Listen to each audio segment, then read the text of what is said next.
Okay, there we go. We're good to go. All right, thank you. I'm going to call the meeting to order. My name is Councillor Chad Rintoul, and I'm the council liaison to the Advisory Planning Commission. And so just very briefly, I'm just going to chair this meeting until we go through the process of election of chair for the commission. And at that point, we'll turn the meeting over to the elected chair. And so prior to doing that, because we have 3 new members of the commission, I think it's only fair if we just work our way around the commission table and provide the opportunity for individuals to introduce themselves. So if you would, just your name, maybe a little bit about your background in the context of your role on the APC, and we'll do the same for staff at this table. Later, you'll meet the presenters who are sitting behind us, but I'll just take liberty first off. Thank Councillor Scott Garnett, who's joining us here today. We do have another member of council who's assigned as an alternate to the APC, and that's Councillor Steve Duck, and Steve's away today. But quite often, council members may attend to listening sessions or certainly watch the video that is recorded and placed on the town's website. So again, by way of introduction, my name is Chad Rintoul. I'm second-term councillor here in Sydney, and have been liaising to the APC probably for 3 years now.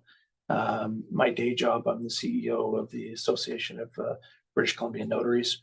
It's a provincial professional association, and prior to that role, also based in Sydney, I was a similar job with the land surveyors. So it's nice to see a couple of land surveyors, and Harold, I know you're an engineer as well, around the table.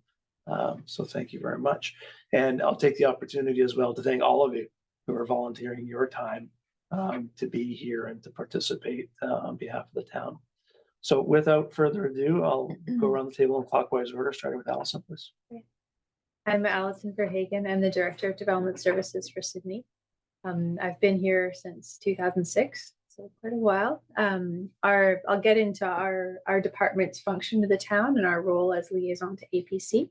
But yeah, I really enjoy APC meetings and discussing development applications with this group. So thank you for your time coming to these meetings. Hello, everyone. I'm Selena Fletcher. I'm the municipal planner at the town of Sydney. I've been with Sydney for the last 2.5 years, and I'm really happy to be here.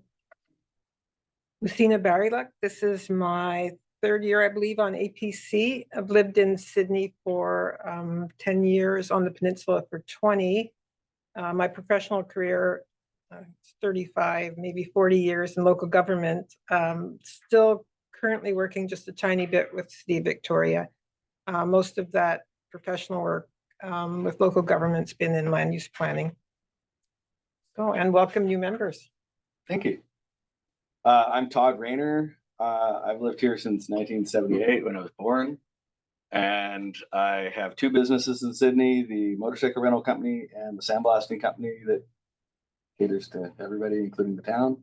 And I also run the This Is Sydney Facebook page and the Bisel page and brand one page stuff on Facebook. So I deal with the public a lot, especially when they're not happy. And try to keep them in check.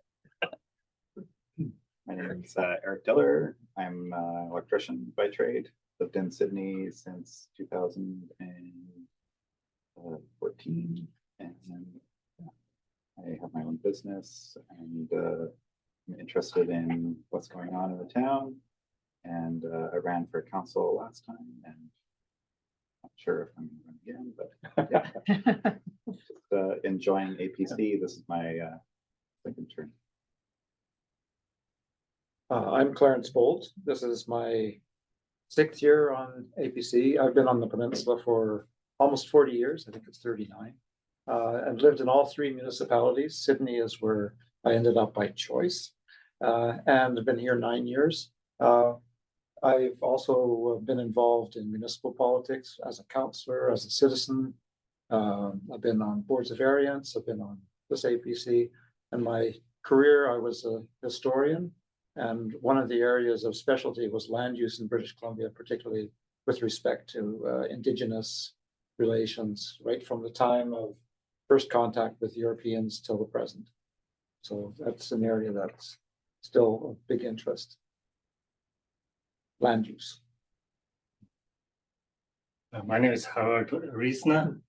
I've lived in 25 years in northern BC, worked there as a BC land surveyor and retired and moved down to the island. Been in Sydney now for a couple of years. And yeah, I'm really interested what drives this town. And since I'm planning to stay here long term, I would like to participate in whichever way I can. Looking forward to that. My name is Kim Milburn. I moved to Sydney about 2 years ago from town. I've lived in the Victoria area most of my life. My background was mainly with provincial government and 2 school districts in Chilliwack and Saanich, and built a number of schools in both school districts. Most recently, before retiring, was lead for the Qualset Elementary School and North Saanich Middle School as well. Prior to that, I did a redevelopment of Royal Oak Middle School, and so North Saanich and Royal Oak were both involved with redevelopment of the excess property. And while I wasn't involved with the rezoning and the actual construction of the housing components, I was very much involved with the overall organization of the project to allow for those projects to have a residential development as well. My name is Alex Borlick. It's my second year on APC. I've been lived in Sydney for the last 5 years. I'm a British Columbia land surveyor. I'm part owner of Polaris Land Surveying, and I've been always interested in learning the municipal government, local government operation from inside, and I thoroughly enjoy being on APC and participating in discussion. Hi, Hi. I'm Bernadine Vandermeer, and I've been with the APC now, like Clarence, for 6 years in my last year. And prior to that, I've been living in Sydney since 2009, but I have owned property here since 1993. Always was looking forward to coming to Sydney when I finished my work career. I worked for local government in Alberta in land use and building. Thank you. So again, thanks. It's good to hear when you look around the table how many of you have been actively involved in the community and in prior roles, including this one, and how many of you are still actively working. And we thank you again for your volunteerism in that context, that you're away from work, and we respect and appreciate that. And I state that in the context of the next item, because I think it's important that whomever assumes the chair of the commission is very cognizant of people's time. So we want to have fulsome and engaged discussions so that APC comes up with recommendations that are truly cohesive from this group. But we also want to respect your time. And so these meetings will endeavor to begin promptly at 2 p.m. and we'll hope to finish by 4 p.m., although that time is somewhat fluid. But in terms of you budgeting when we have a meeting, that's the sort of expectation I think we should all have when we come into this room. So with that background, it's now my role to seek either expressions of interest or nominations, to serve as chair of the APC. Now, Clarence, you introduced yourself, and I think you didn't mention that you were vice chair, and I know you've been vice chair of the APC for at least 2 terms that I can think of, maybe 3. So I provide that information for those who are new. And at this point, I will call firstly for any nominations or expressions of interest to serve as chair. Sina. I nominate Clarence in the role. He's been doing a fantastic job when he does chair the meetings, and as vice chair, it's time you move up. Thank you. I'll turn to Clarence. Do you accept the nomination? So we have one nominee, Clarence Bolt, for chair. Again, if there are 2 names on either chair or vice chair, we will have a quick election on these written pieces of paper that are here passed in. So I'll call a second time. Any expressions of interest or nominations to serve as chair of the APC? I'll call a third and final time. Any expressions of interest or nominations? Seeing none by acclamation, Clarence, congratulations. Now I will turn the chair over to you. If you don't mind, before I do, I failed to mention Mr. Moffat is in attendance. We have these meetings are open to the public, and as a member of the public, he's here as an observer. From time to time, commission members, you may see members of the public here in that similar role. And so with that, Clarence, I'll turn to you. Okay, I guess the first item would be the election of the vice chair. So could I have nominations for the position of vice chair? I will like to, haven't discussed this beforehand, but I would like to nominate Lucina as vice chair. Sorry, and I would like to decline because I get too involved in the discussion and I'm not the best chair for that matter. But thank you.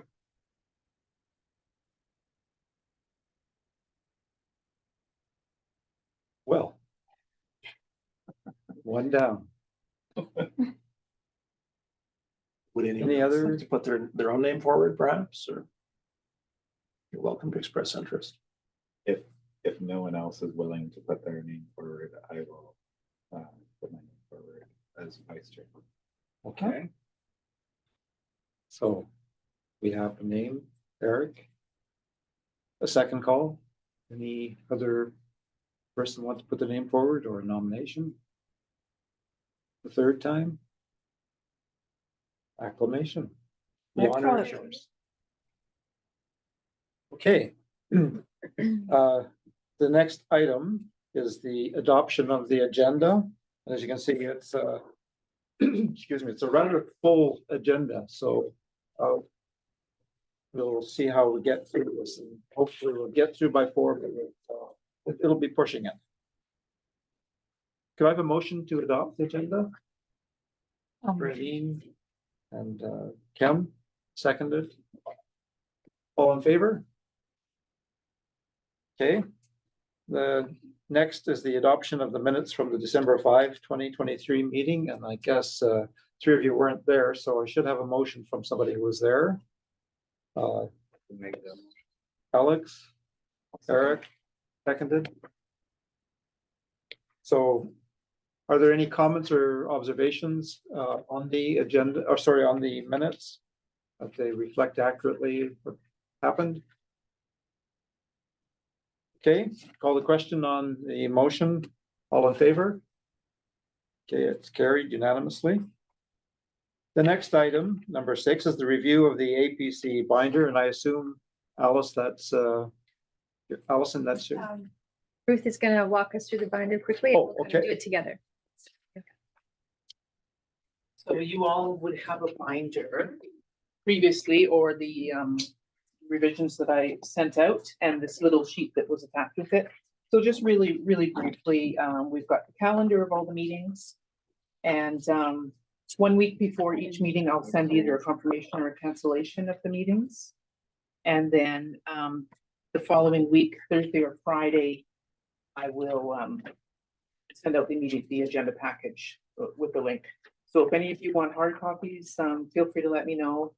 In fact, if you want hard copies of any of the information in the binder, just let me know. So we've got the list of the APC members, and then followed by the committee and commission board members. The APC mandates that touches a little bit on correspondence, communication from the public. So if you have any questions, feel free to reach out to either Allison or to me. And we'll help you with that. And then we've just got like various bylaws and procedures. And the introduction to Robert's rules of order, which is just like really brief kind of rules for sitting in a meeting, just to make things run smoothly. And that's about it. So I mean, I'm always around if you guys need anything. Just let me know. Thanks.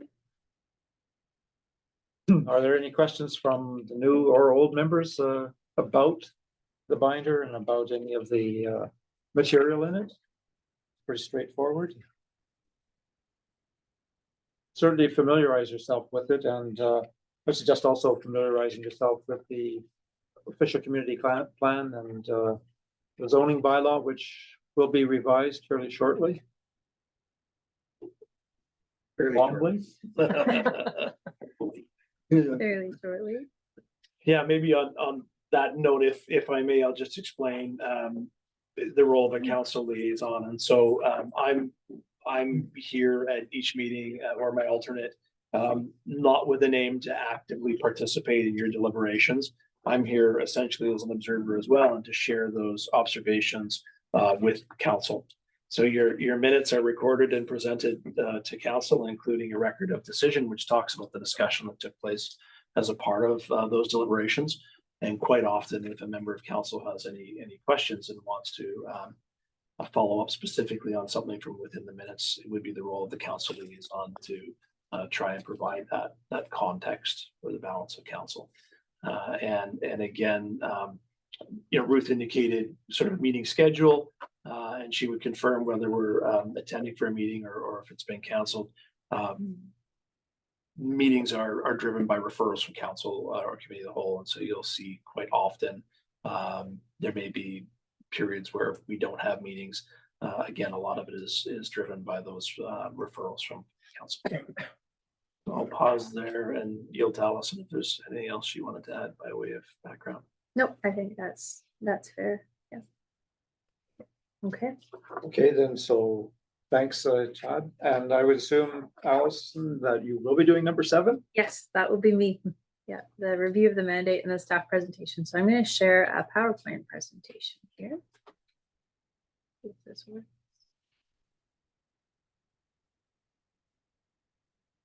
All right. Oh.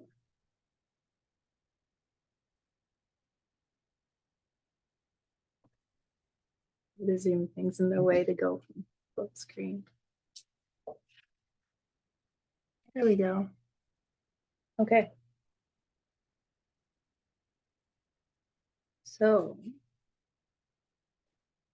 here we are. A warm welcome from your Development Services Department here. This is the purpose of this presentation, is to give you a kind of an introduction to what do we do at APC and what do planning staff do and what kind of applications come to APC and what's your role in the whole development review process. So this will be a review for the returning members and new information for the new members. Just trying to get this Zoom window over a little bit further, but that might be all we've got. There we go. Yeah, so our primary, as staff in the Development Services Department, our primary responsibilities provide a support role to APC. We review development applications. We do long-range planning, so looking at our bylaws and policies that we have and how Sydney fits into the region as a whole. We do building inspections. We coordinate the town's climate action initiatives. We liaise with bylaw enforcement. So that's general complaints, parking complaints, enforcement actions. We do business licensing, which includes liquor and cannabis licensing applications. And we do a lot of other miscellaneous work, property addressing, general inquiries, signage, maintaining the town's database on our land management system that tracks all the properties in Sydney. We liaise with other departments on projects, with engineering and parks and public works and finance and admin staff and the fire department. We work together with staff from other departments on lots of different projects. What, Allison? Yeah. Under the third bullet, can you just define each of those acronyms? Sure, sorry. RGS is the Regional Growth Strategy. OCP is the official community plan for Sydney. LAP is a local area plan. So RGS, that's the Capital Regional District's regional growth strategy for all 13 municipalities and electoral areas in the CRD. So Sydney, as a local government, fits into that regional growth strategy. And we have to fulfill our role as part of the region in terms of the long-range planning for the whole region. That is something that planning staff do, is work with CRD staff and other municipal planning staff in terms of how all of our policies and bylaws work together to kind of move the region ahead. The enabling legislation here. You know, does anybody have tips on how to reduce the size of the little Zoom window? I think if you hit that little, see the dot on the There we top go. there. Okay. Thank you. So there is enabling legislation in the Local Government Act, which is provincial legislation for local governments in BC. That's what gives municipalities the powers to do the things they do, between the Local Government Act and the Community Charter, which is the other big piece of legislation for BC. So this part in italics here is the section that says municipalities can have advisory planning commissions.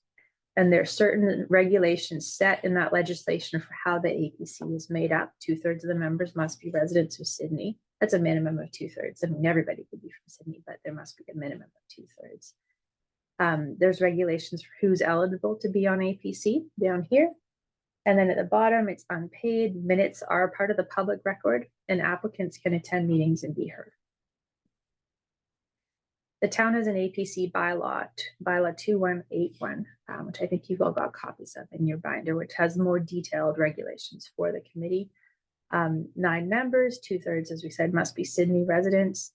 Everybody's appointed for either a 1-year term or a 2-year term. The maximum, as was indicated earlier, is 6 years on APC, at which point a member must take a 1-year break and then can reapply. The commission may invite, excuse me, resource people to attend meetings.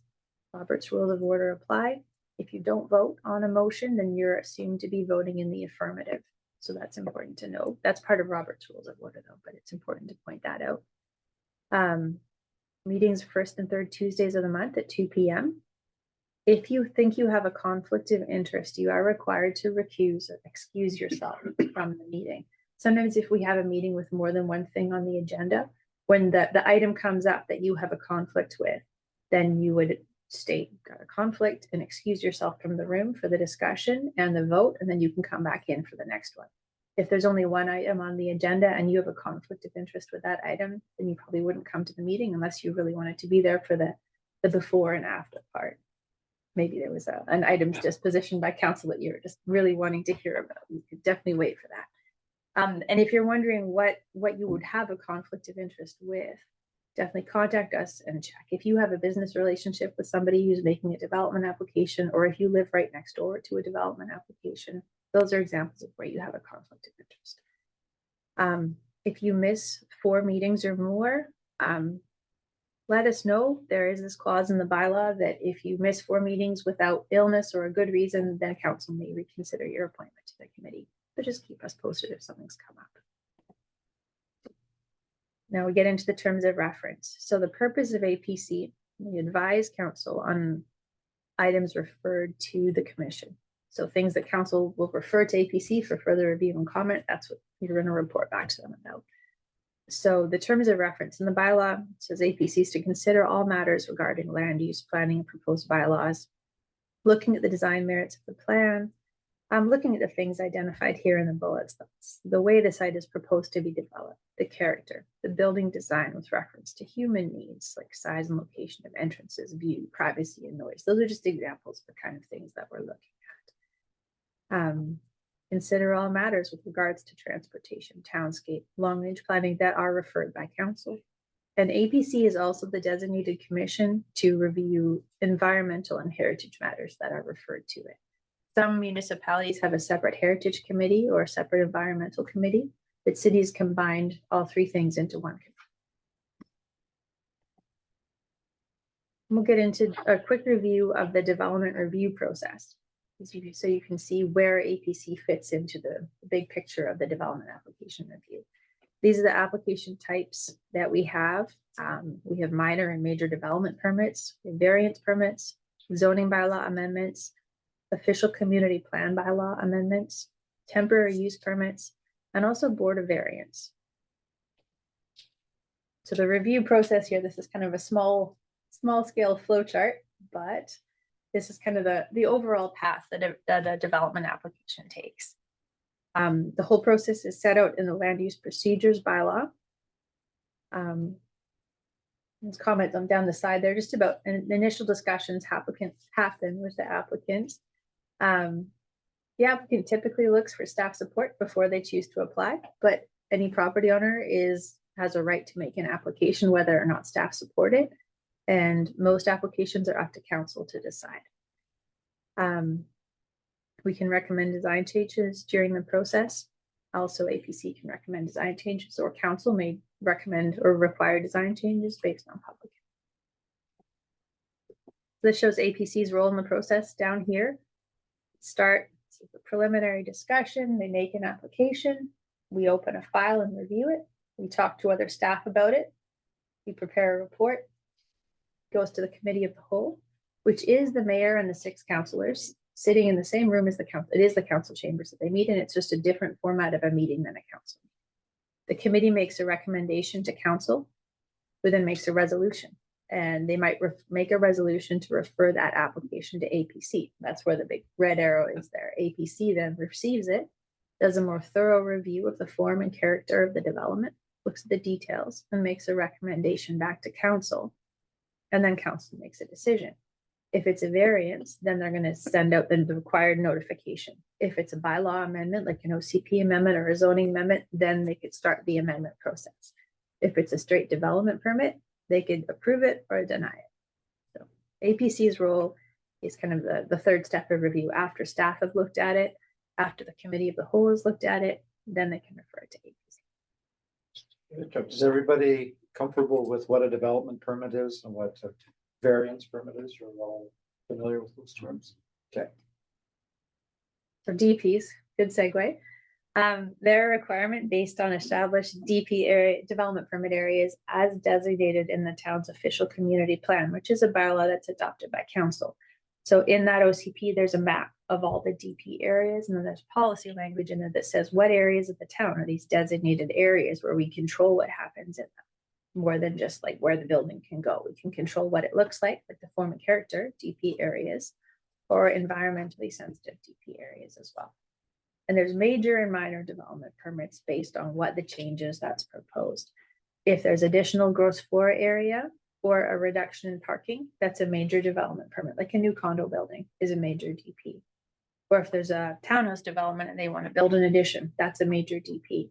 If it's a townhouse development and they want to turn a window into a door, that's a minor DP because they're not adding floor area.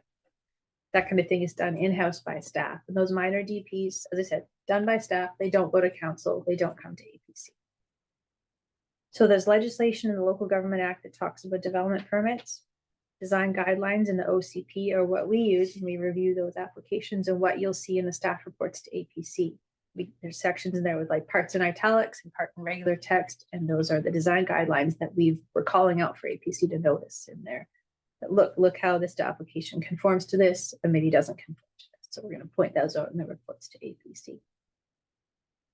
As I said, there's 2 kinds of development permit areas: the form and character development permit areas, which are new commercial, industrial, multi-unit residential, like condos and townhouses and apartments, and also the intensive single family, which is a small lot single family, like the Orchard neighborhood and just behind Thrifty's up on Swiftsure, Bassridge, James Way.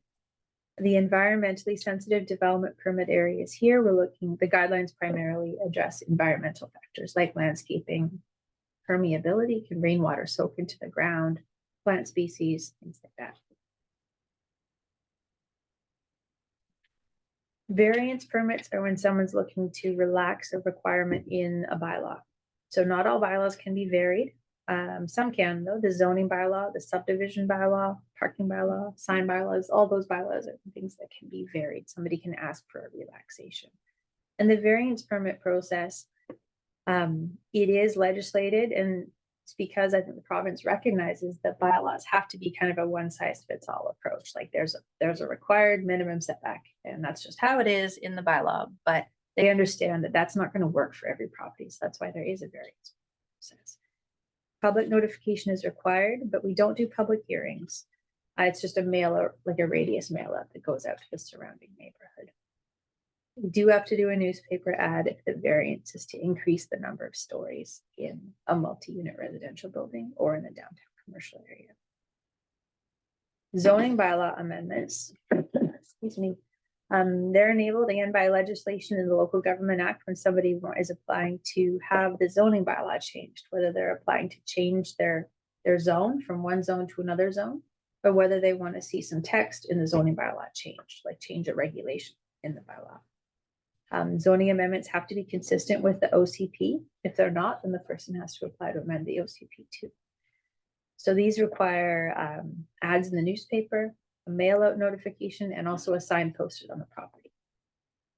There's been some recent changes to the legislation. You may have heard about housing, and just to get more houses built faster in BC, the small scale multi-unit housing. It applies everywhere in BC, and all local governments have to update our zoning bylaws by the end of June to allow more dwelling units on properties that were only previously allowed to have single or two family dwellings. And part of these legislative changes is changes to when public hearings can happen. So public hearings are still required for some types of rezonings, but not for residential development that's consistent with the OCP. So that's important to know, because that does change our process as taking development applications through council. A zoning bylaw may require amenities, like things provided by the developer, the applicant to the community. It may require affordable housing, and a zoning bylaw can also require rental tenure. So that can require that a development is like rental only, not units for sale to a different owner. And there's OCP amendments, official community plan amendments. Again, there's legislation in the Local Government Act to say, how does a town go about changing its official community plan, and what's that application process look? The overall purpose is good growth management. We do have a requirement to consult. It does require more consultation than a zoning amendment, because an OCP is it's a bigger plan. It's the guiding principles of where is that town going, what does land use changes look like over time. So when the town's considering changing their OCP, council first has to consider, who are we going to consult with on this change, or are we going to consult early or later? So those are things that council has to think about when OCP amendments happen. Again, if it's an OCP amendment for a specific property, a sign goes up on the property, we put an ad in the newspaper towards the end for a public hearing, and we mail out a notice at the start of the application process and later on towards the public hearing. Temporary use permits, not common in Sydney. Other municipalities, they are more common. Enabled by the Local Government Act. They're time limited, so 3 years or less. Allows a specific use, and it can put conditions on that use. Looking at our history of development in Sydney, it has increased over time. These bar graphs here, that the two charts show new units approved in Sydney on the left and value of construction on the right. So you can see there was a big peak around, started going up in 2018, 2019, big peak in 2020, dropped in those 2 years, those 3 years, I guess we had about 500 new residential units come on the market, like get approved by council and then get built. And that includes the developments right outside Town Hall here that you see where the new movie theater is at Sydney and 3rd Street. Includes the Cameo, or that is the Cameo building, but the 6-story one right next door. So there was a big kind of a flow of redevelopment that happened there, and then it slowed down, and those new units just put on the market. So now we're seeing it start to go up again in 2023. It's starting to go back up. Again, as it says, driven by larger market forces, by some regulatory changes in the town, but also by, there's much more at stake for different property owners, why they're choosing to redevelop or not at certain times. The bulk of staff time is devoted to processing those development applications and building permits, business licenses, all the things that go along with those changes. APC's role in long-term planning, get into that here. Advise council on any matters that are referred to APC. So sometimes in our long-term planning projects, council will refer parts of it to APC, or will request a member from APC to sit on a different group that's formed to look at a certain project. More recently, APC provided input to the official community plan review in 2021 and 2022. And as I mentioned, also provides an advisory role on heritage and environment matters. Just a list of the bylaws that we look at and that you're going to see referred to in the reports to APC. These are all available on the town website. And as Ruth said, if you wanted copies of any of them, just let us know. We can make you a hard copy. But keep in mind, they do get amended from time to time. So the most recent copy, like the current copy, is always going to be the one on the website. And just the OCP, what is it? Where does it fit in? It's the long-term vision for the community, as I mentioned. Purpose of it is to manage growth wisely in the community and designate what areas do we want to see grow in what ways. It positions Sydney within the Capital Regional District. We talked about the regional growth strategy earlier. What's our role in the regional district? And it informs our planning in terms of other bylaws that we're going to update, our parks changes, our budget process. All of that is linked back to the OCP. The West Side Local Area Plan is scheduled. It's a schedule in the OCP. It's a specific vision for the area west of the highway, north of Beacon Avenue West, and then bounded by McDonald Park Road at the very edge of the municipality, the western boundary. So we have one active application in that area that's already come through APC for review, and who knows, we could have more coming up. No applications yet, but there are these policies and guidelines for this area. And as part of our zoning bylaw review, we're making zones for this area now that would be in the zoning bylaw. So it keeps moving forward. Development permit areas, we talked about development permits and that they're designated by the OCP. There's this map in the OCP that says where these areas are. And some of them are DP areas for the look of the building, the form and character, like the small lot single family, the multi-unit residential, commercial development, mixed-use development, industrial, marine, and then the environmentally sensitive areas.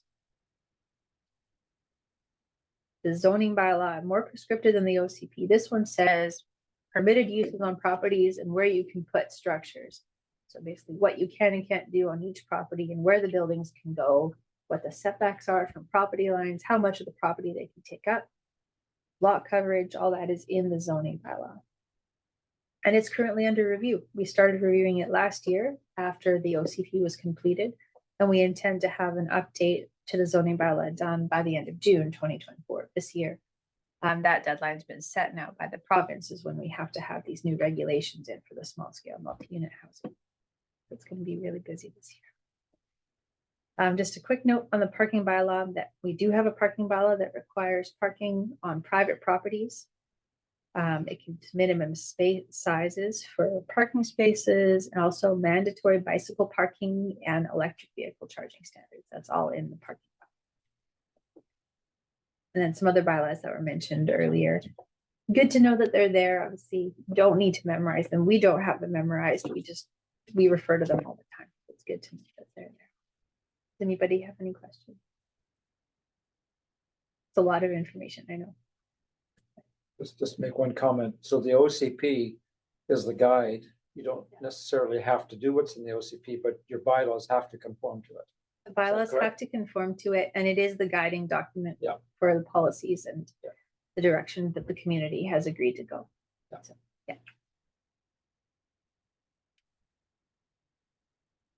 Okay. Any questions further? No questions? Okay. That's Okay. If pretty good, any thanks. questions come up, definitely, as Ruth said, feel free to get in touch with me or with Ruth or with Selena. If you have questions about the planning process or APC's role or any of the things we went over there, just let us know. Okay, the next item on the agenda is with respect to Cedarwood Motel, which is on 9522 Larkside Drive. The proposal is a 3-story mixed-use multi-unit residential commercial building with 49 apartment units and 1 ground floor commercial space and 8 buildings with 48 2.5-story townhouses. This requires a zoning amendment. Yes. Sorry, I'm slightly late with this, but I wanted to declare a potential conflict of interest, and I'll let you decide if I need to be confused or not. It's your decision. You make that choice. If you think you are. But if you want some guidance on that, you can. I would like some guidance on it. Okay. My company, Polaris Land Surveying, provided land surveying services for this project. I wasn't personally involved in it, but I just wanted to state that. Okay. And if you feel like I need to be excused, I can excuse myself. There is no subdivision of this property. As There will be a, There will be. there will be a subdivision. I do not know whether we continue providing services for this project personally? I believe so, but maybe not.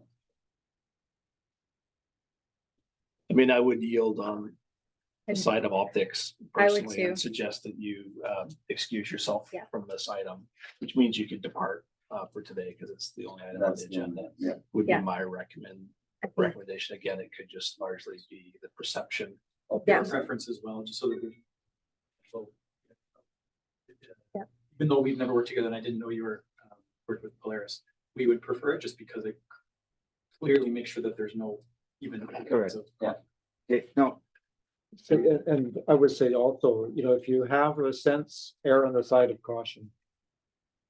I think that's sort of the guideline always.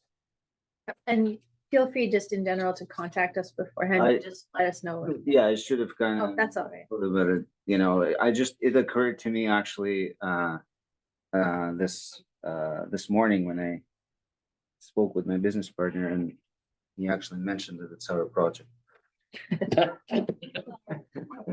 Certainly you could stay and go to the other table. You're welcome to just stay and gonna- listen or, yeah. I would suggest you think depart. 'cause you can I'd watch say it. just Yes. you. I would depart, yeah. Thank you. Yeah, sorry for interrupting, Clarence. That's no problem. I was trying to catch the right moment and I clearly didn't. This is the right moment. All right. Perfect, Yeah. thank you. So the minutes will note that then, that Alex left the meeting. Yeah, I excuse myself from this discussion. Yes. Yeah. I would agree, it would probably be better for you. Nice to meet you though.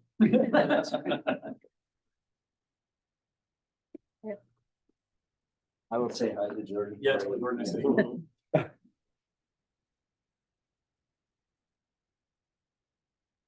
Thank you, All right, everyone. thanks. We'll see you next, whatever, next time. Thanks, Okay. Alex. Yeah.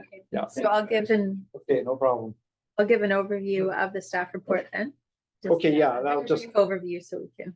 keep it Okay, rolling then here. just to make it very clear that what we're looking at is a zoning amendment application, development permit application, and a development variance permit. So again, the process, just to be clear, if any members of the APC have questions of staff, feel free to ask the questions.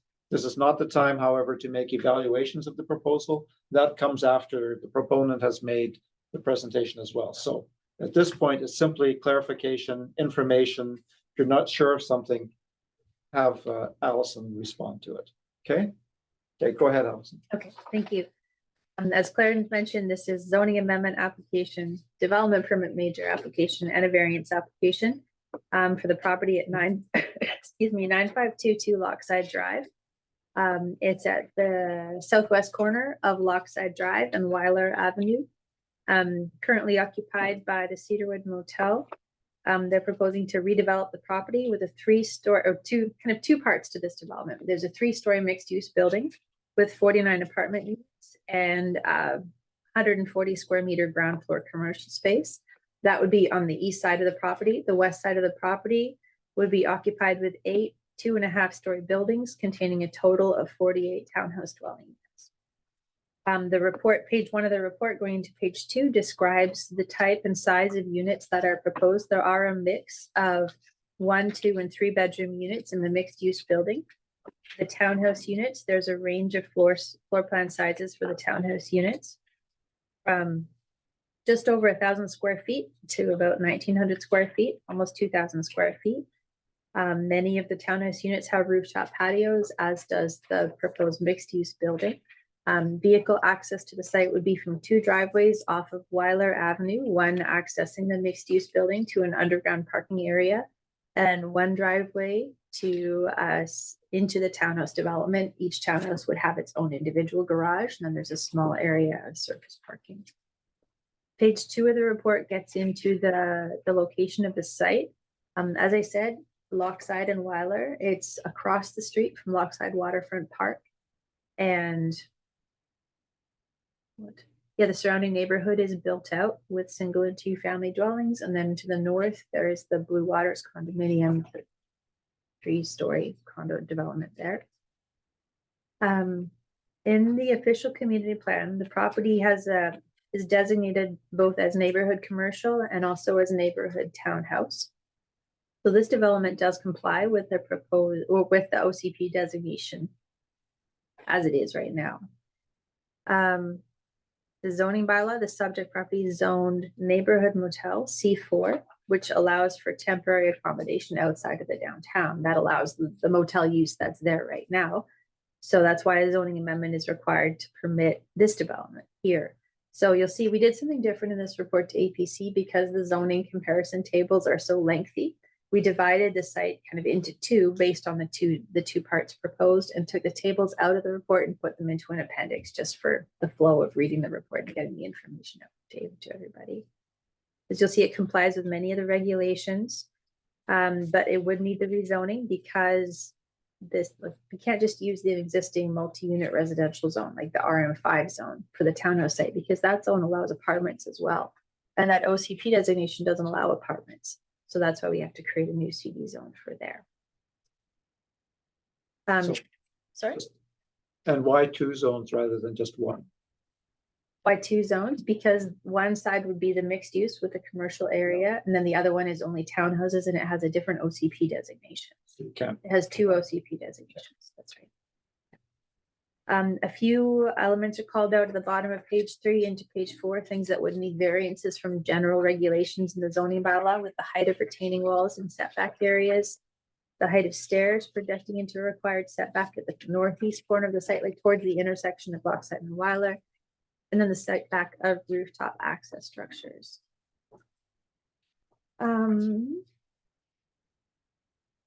There's 2 protected trees on the site that were reviewed by an arborist report submitted by the applicant. A Monterey cypress and a Douglas fir. The condition of the structure of the Douglas fir was assessed to be poor. The Monterey cypress was again assessed to be in poor structural condition due to the nature of the tree, the lower stem configuration. So both of those protected trees would be removed by this development. There are protected trees close to property lines on neighboring properties, so those root zones would have to be protected through redevelopment of this site. Page 5 of the report gets into a review of the parking bylaw and how this development complies with the parking requirements. It does conform. There's a surplus number of parking spaces proposed over and above what the bylaw requires. All vehicle parking spaces have to be serviced with EV charging infrastructure as per the bylaw. And they're providing sufficient bicycle parking for the development as well. There was a flood hazard report provided for this site because parts of it are they have an existing elevation below 5 meters. So the engineer's report recommends a minimum floor elevation for the development, which they're meeting. So that's addressed. Page 6 onwards to the report gets into review of the design guidelines.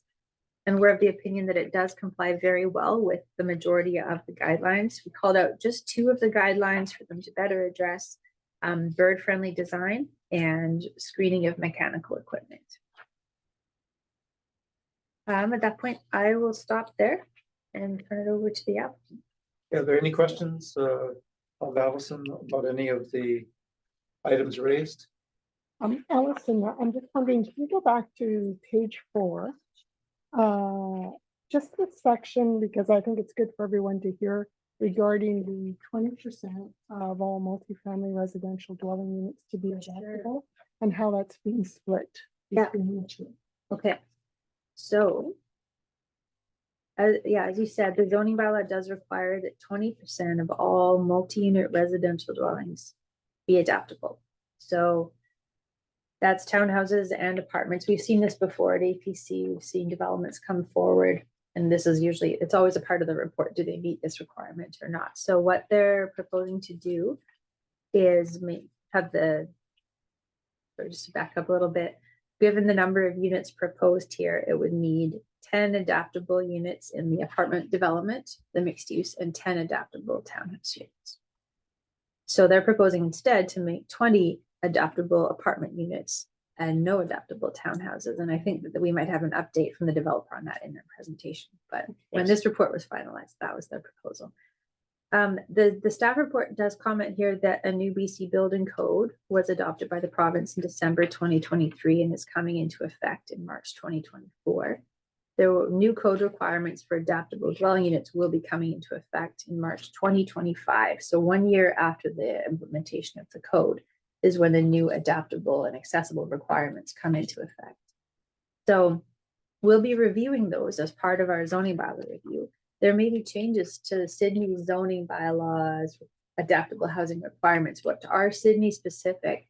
And Councillor Rintoul may remember quite a few years ago, I'd say more, maybe even more than 20 years ago, Sydney adopted these adaptable housing requirements and brought this requirement in as 20% of all units have to be adaptable. And it was really unique in the region. Nobody else had done this. Sydney had an accessibility committee that was really promoting accessible residential design, which is why we had these requirements that were over and above code requirements. So with the zoning bylaw review, our adaptable housing requirements may change. But what we're recommending as staff is that they do design some adaptable townhouse units within the development. And we're saying in here that we would draft the CD zone for this site to require 20% adaptable as per the rest of Sydney's zone requirements for townhouse units. So that is built into the development. That would be proposed for council's consideration. So that cover what you wanted? Okay, thank you. Thanks. I have one question on the roof deck variance. I'm not clear on what's required there and what the variance is. Okay, so with that one, the zoning bylaw requires that for any rooftop access structure, so the part of the building, like the top of the stair, the roof coming over that rooftop access stairs or elevator, that it has to be set back a minimum distance equal to 25% of the corresponding horizontal dimension of the building from each building face of the story below. So it's complicated to word, but we want to see that rooftop access structure. What the zoning bylaw requires is that it's pushed back from the edge of the roof, like 1/4 of the width or length of the building at that point. So in this case, the stair structure is set back 7.3 meters from the north edge of the building. So that's 10% of the corresponding dimension and not 25%. Right, so it's a So visual. it's a visual thing. The intent of the zoning bylaw requirement is to kind of push that further projection above the top, above the roof of the building into the middle of the building and away from the edges to minimize that visual impact as viewed from adjacent properties or from the street. So in this case, the rooftop access structure being kind of the stairwell that projects above the roof and the elevator shaft that comes above the roof, they're further towards the edge of the building, less than 25%, when the minimum permitted is 25%. So there's a little bit of explanation on that towards the end of the report, just before the staff recommendation. Does that cover that? Just a clarification of that issue. When you look at the building from the street level as a pedestrian, from either side of the street, at the top parapet of the building still shade the projection above the roof, or is it seen to be projecting above the roof? That's a good question for the applicant. Maybe they could cover that in their presentation, because the drawing set does have some perspective renderings, like drawings kind of giving an idea of what the building would look like from ground level from a pedestrian perspective. So if you're standing back from the property across the street looking at it, 3 stories and then the rooftop, yeah, like at what angle are you looking up at that and do you see it? So that's, maybe they can cover that in their presentation. And I just had a question about the adaptable housing.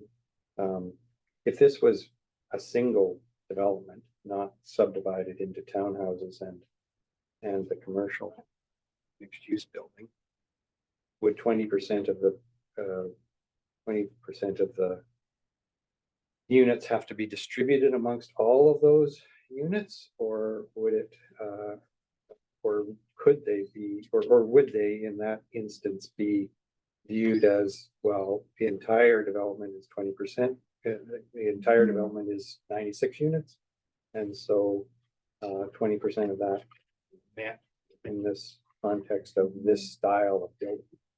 I would have to look at the zoning bylaw to confirm, but I do think that in our, like, in our existing multifamily zone, RM5, RM6, RM7, where there are townhouse built form regulations and apartment being like stratified or unstratified, that includes condos. Each one of those built form regulations has a requirement that 20% of the units be adaptable. So I think that they would have to have 10% or 10 adaptable townhouses and 10 adaptable condos. I think it would have to be distributed among the unit mix. That even if this whole property was already zoned to permit this and it was just a development permit, then I think it would have to be split and not all in one building or all in the other. But I'd have to check the bylaw to confirm. And adaptable, does that mean that all sections of the floor areas have to be designed to accessible standards? Or is adaptable meaning that if there's a single floor, if there's a single floor with a bedroom, bathroom, and cooking facilities that are accessible to those with disabilities, that is adaptable? So section 7 of the zoning bylaw has the adaptable housing requirements, and it's a long list of requirements. It has to do with minimum hallway widths, turning radius beside a bed in at least one bedroom and within a bathroom. The adaptable part talks about kitchen counter heights, and that there has to be a section that is separate that can be lowered if necessary. Some of the requirements in that are just built into the structure, like the height of receptacles and light switches above the ground, the width of the hallways and doorways, and an accessible path of travel to get into the building.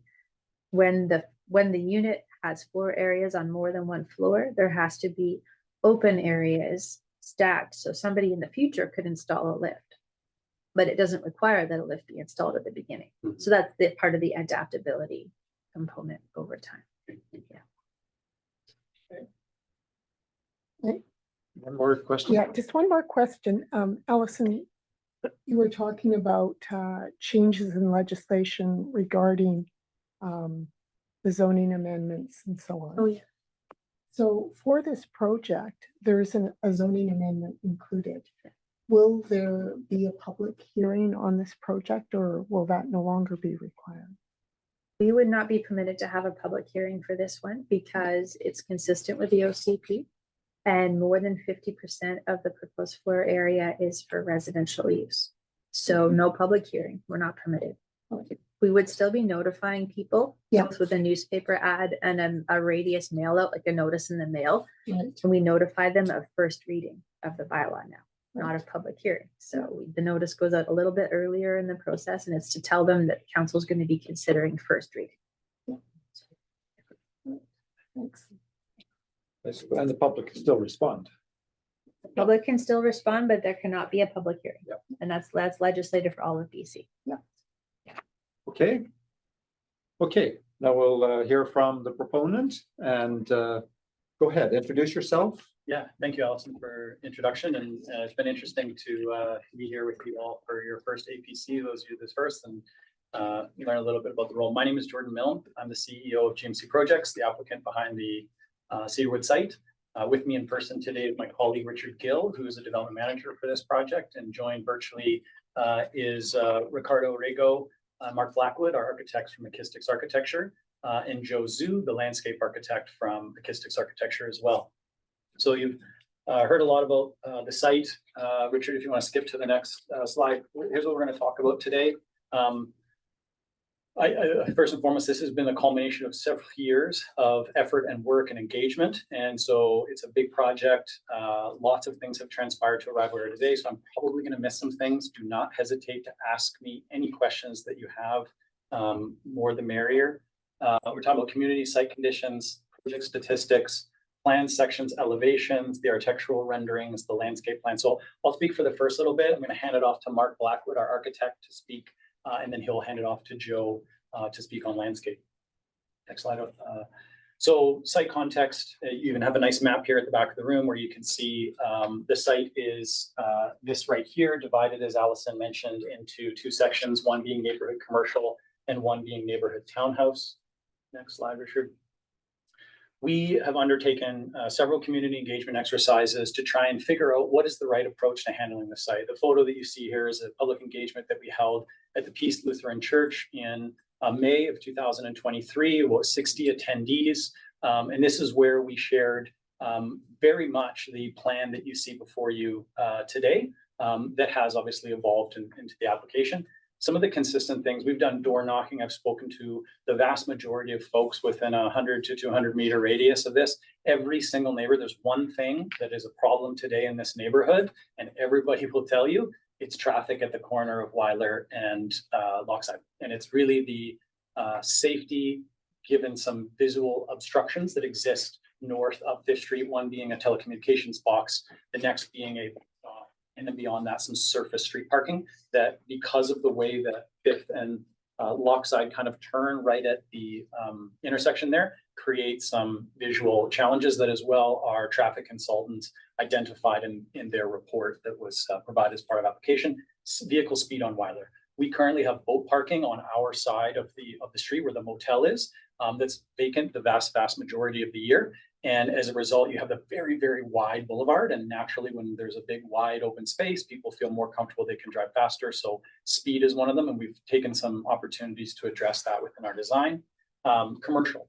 I know one of our neighbors here today has some concerns about commercial, as has everybody that we've engaged with.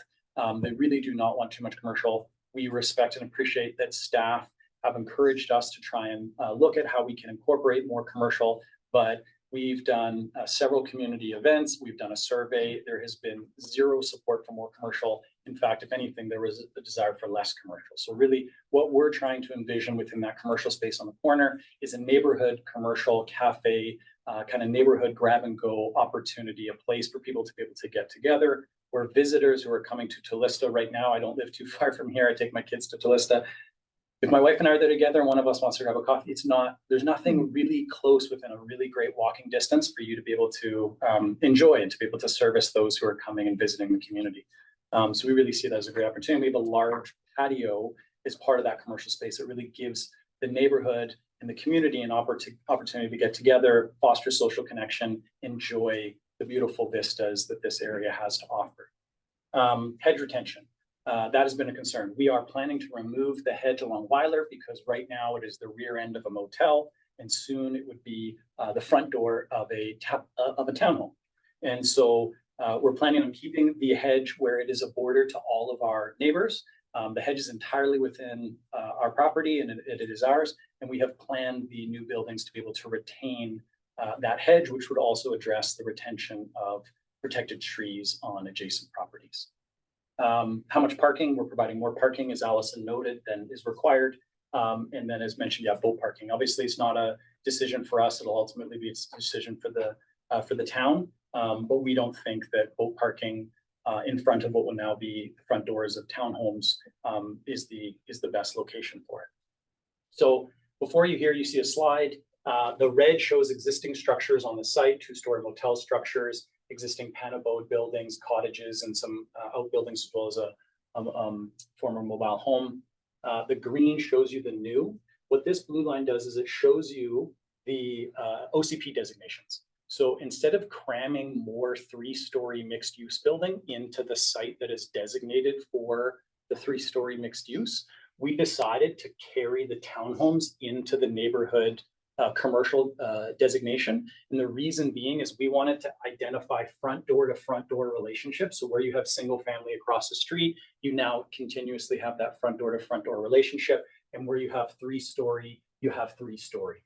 And so we've aligned the roads to the greatest extent possible. This is offset, but within the road right of way for access to the underground and the commercial and the visitor parking of the front building.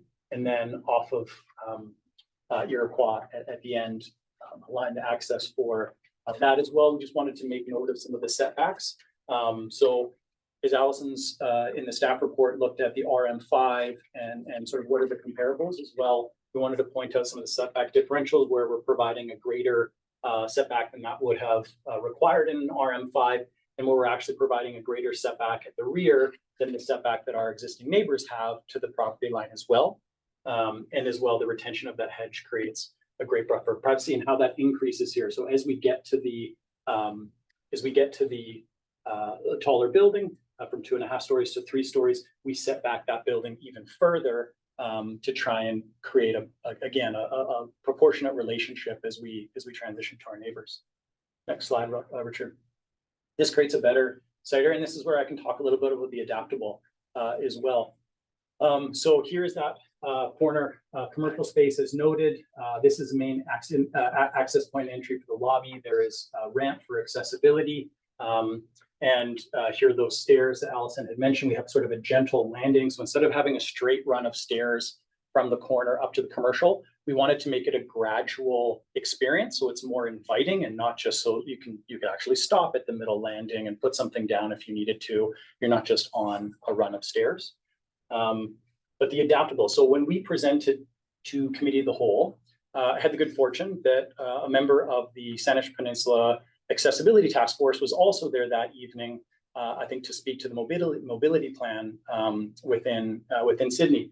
And when we presented, we explained what our intention had been, which is we really felt that the opportunity was most appropriate in single level living for us to be able to include adaptability. So that was our approach. And the lady, Charlene Froome, came up to me afterwards. We had a great conversation. She said, I love your project, love what you guys are doing. She said, but I'd like you to think about one thing. She said to me that, everybody who needs mobility assistance isn't necessarily old. Think about the kid who got in an accident. Think about the family who has a kid that needs that mobility. If you could identify 1 or 2 of those townhomes to be adaptable, that would be so tremendous.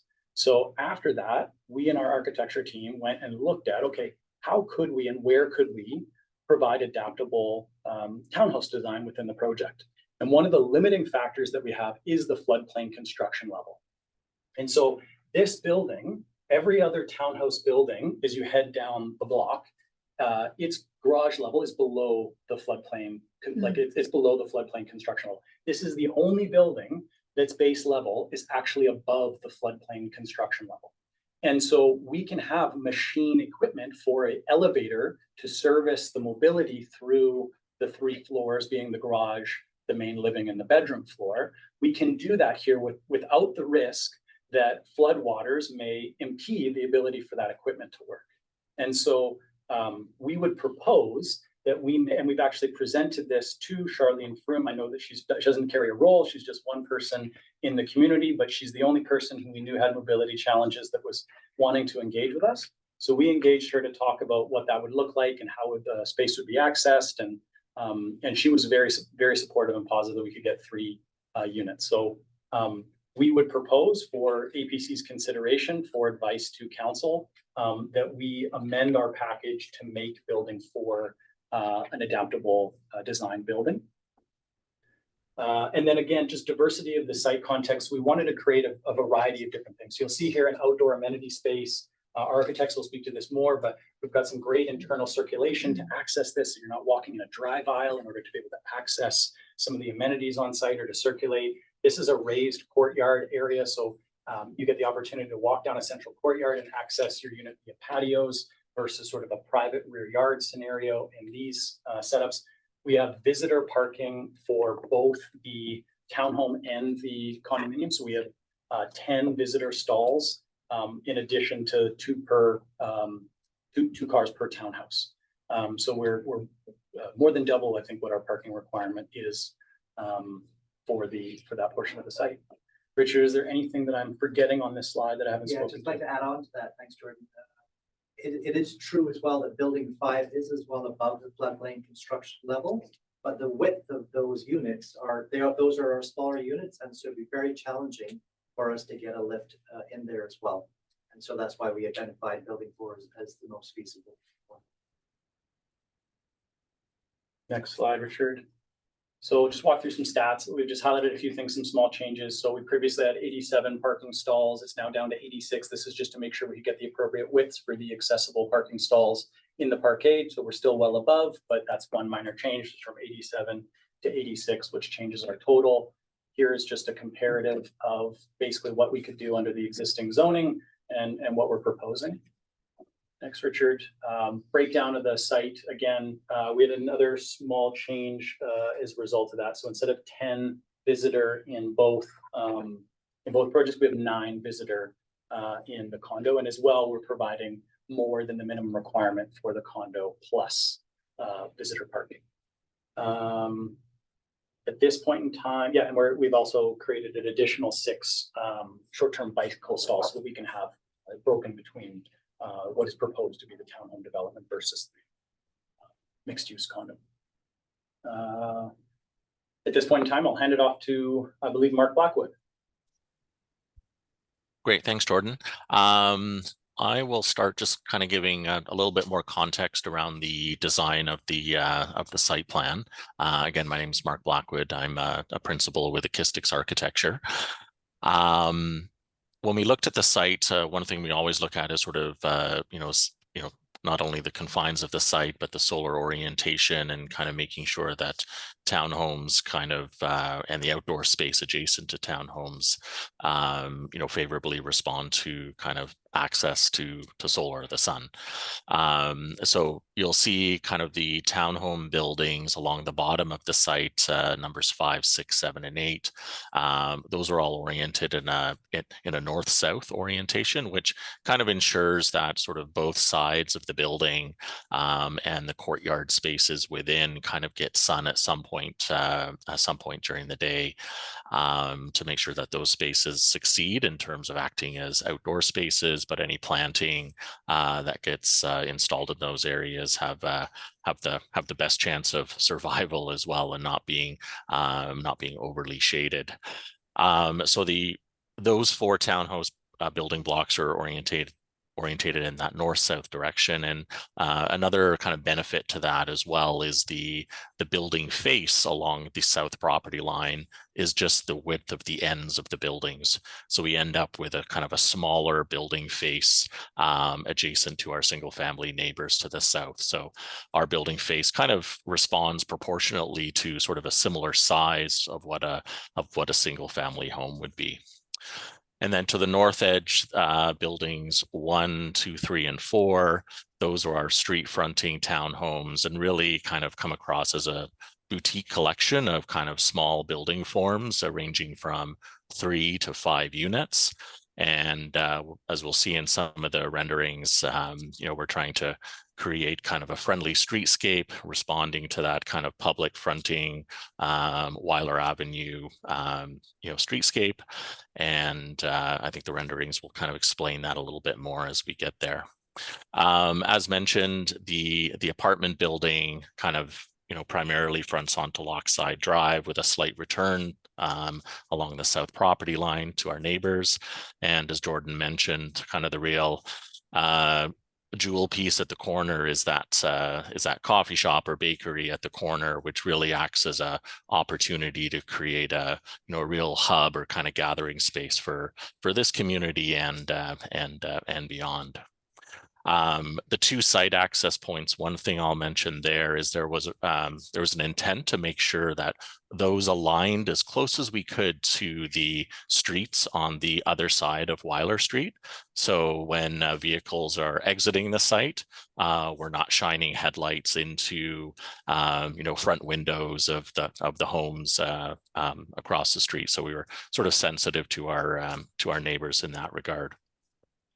Joe, our landscape architect, will touch on some of the outdoor spaces. And then the apartment building, as we mentioned, CRU, and then residential units at grade, with really opportunities to spill out at grade from the residential units onto private patios, but also from the CRU and outdoor patio space, which enjoys views across Lochside Drive to the water.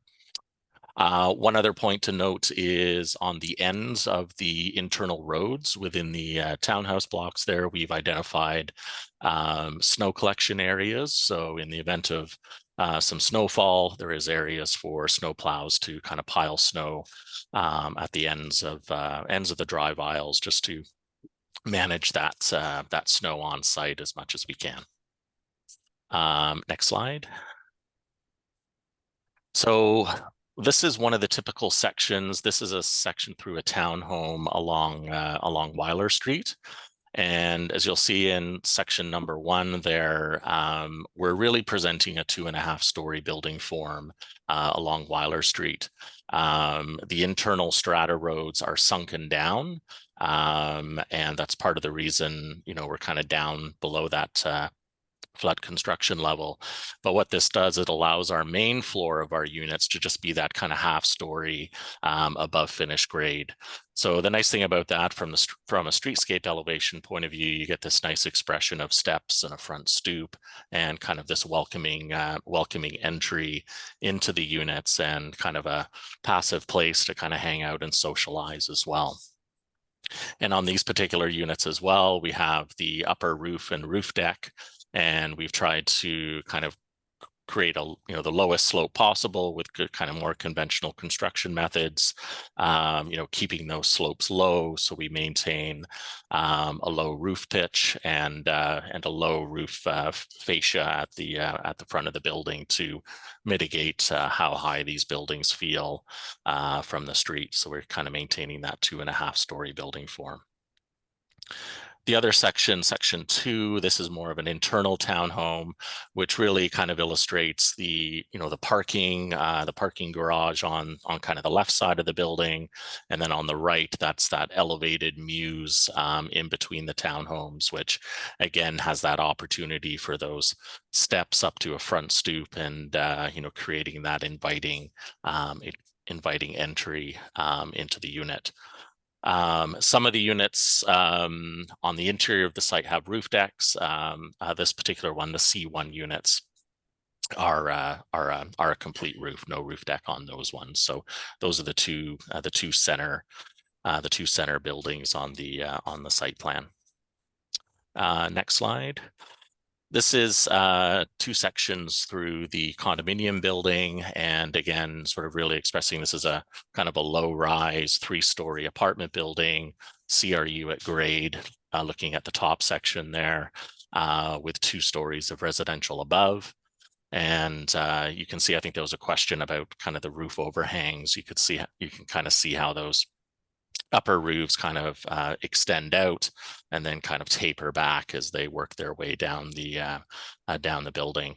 And then the section below that illustrates kind of where this is a section of the building cut through the elevator, and kind of the required overrun of the elevator at the uppermost level. And an elevator needs a certain distance above it to accommodate the overrun of the elevator and associated mechanical equipment.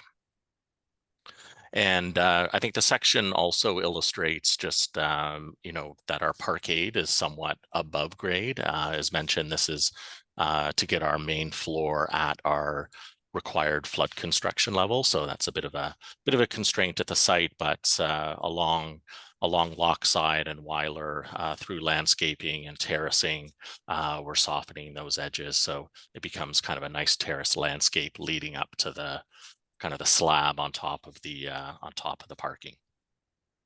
Next slide. So these streetscape elevations were kind of on the water, and really wanted to kind of highlight this kind of seaside kind of environment. So the other overall color palette is quite light and airy. We're using a combination of shingles and hardy siding and lap siding, all in kind of a white, light gray, and kind of a darker gray to kind of break up building massing and kind of create a nice rhythm or cadence along the street. So the middle elevation there, that's along Weiler Street, and those are kind of the townhomes fronting.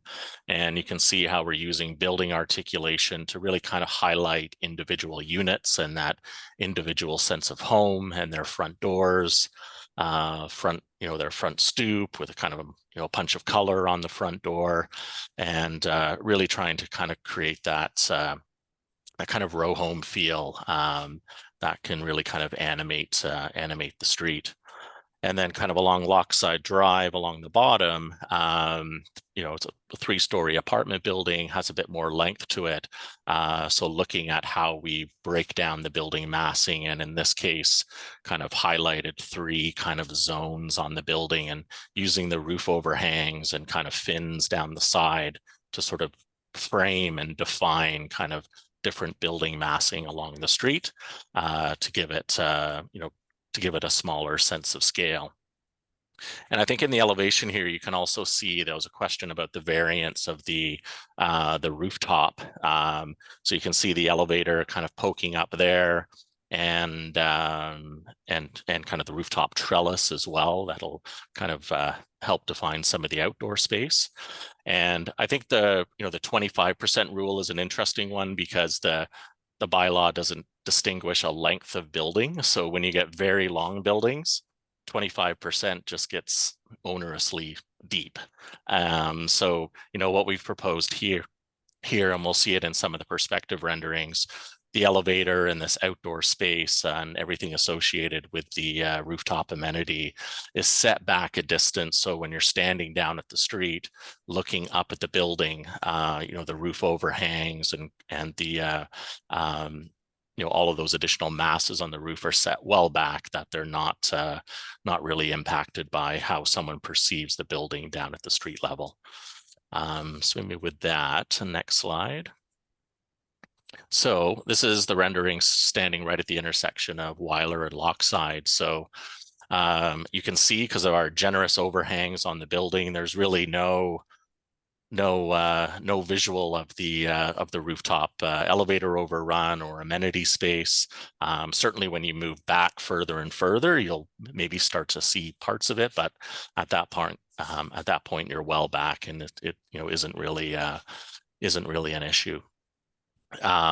This rendering here sort of shows more the definition of kind of the 3 framed zones on the building elevation, and kind of that alternating kind of more darker shingle siding, and then kind of the lighter, whiter siding in the middle, and then kind of lining the interior of the roof soffit and the fin walls with more of kind of a wood tone material. So you really end up with kind of this warm color palette contrasting against some of the the lighter cladding materials. And as Jordan mentioned, the corner node is really important in creating this sort of terracing of stairs going up to the cafe patio, and making sure that that's broken up with a mid landing, so it becomes more manageable and more of a gradual ascent up to the front door of the cafe or bakery, and onto the patio. Next slide.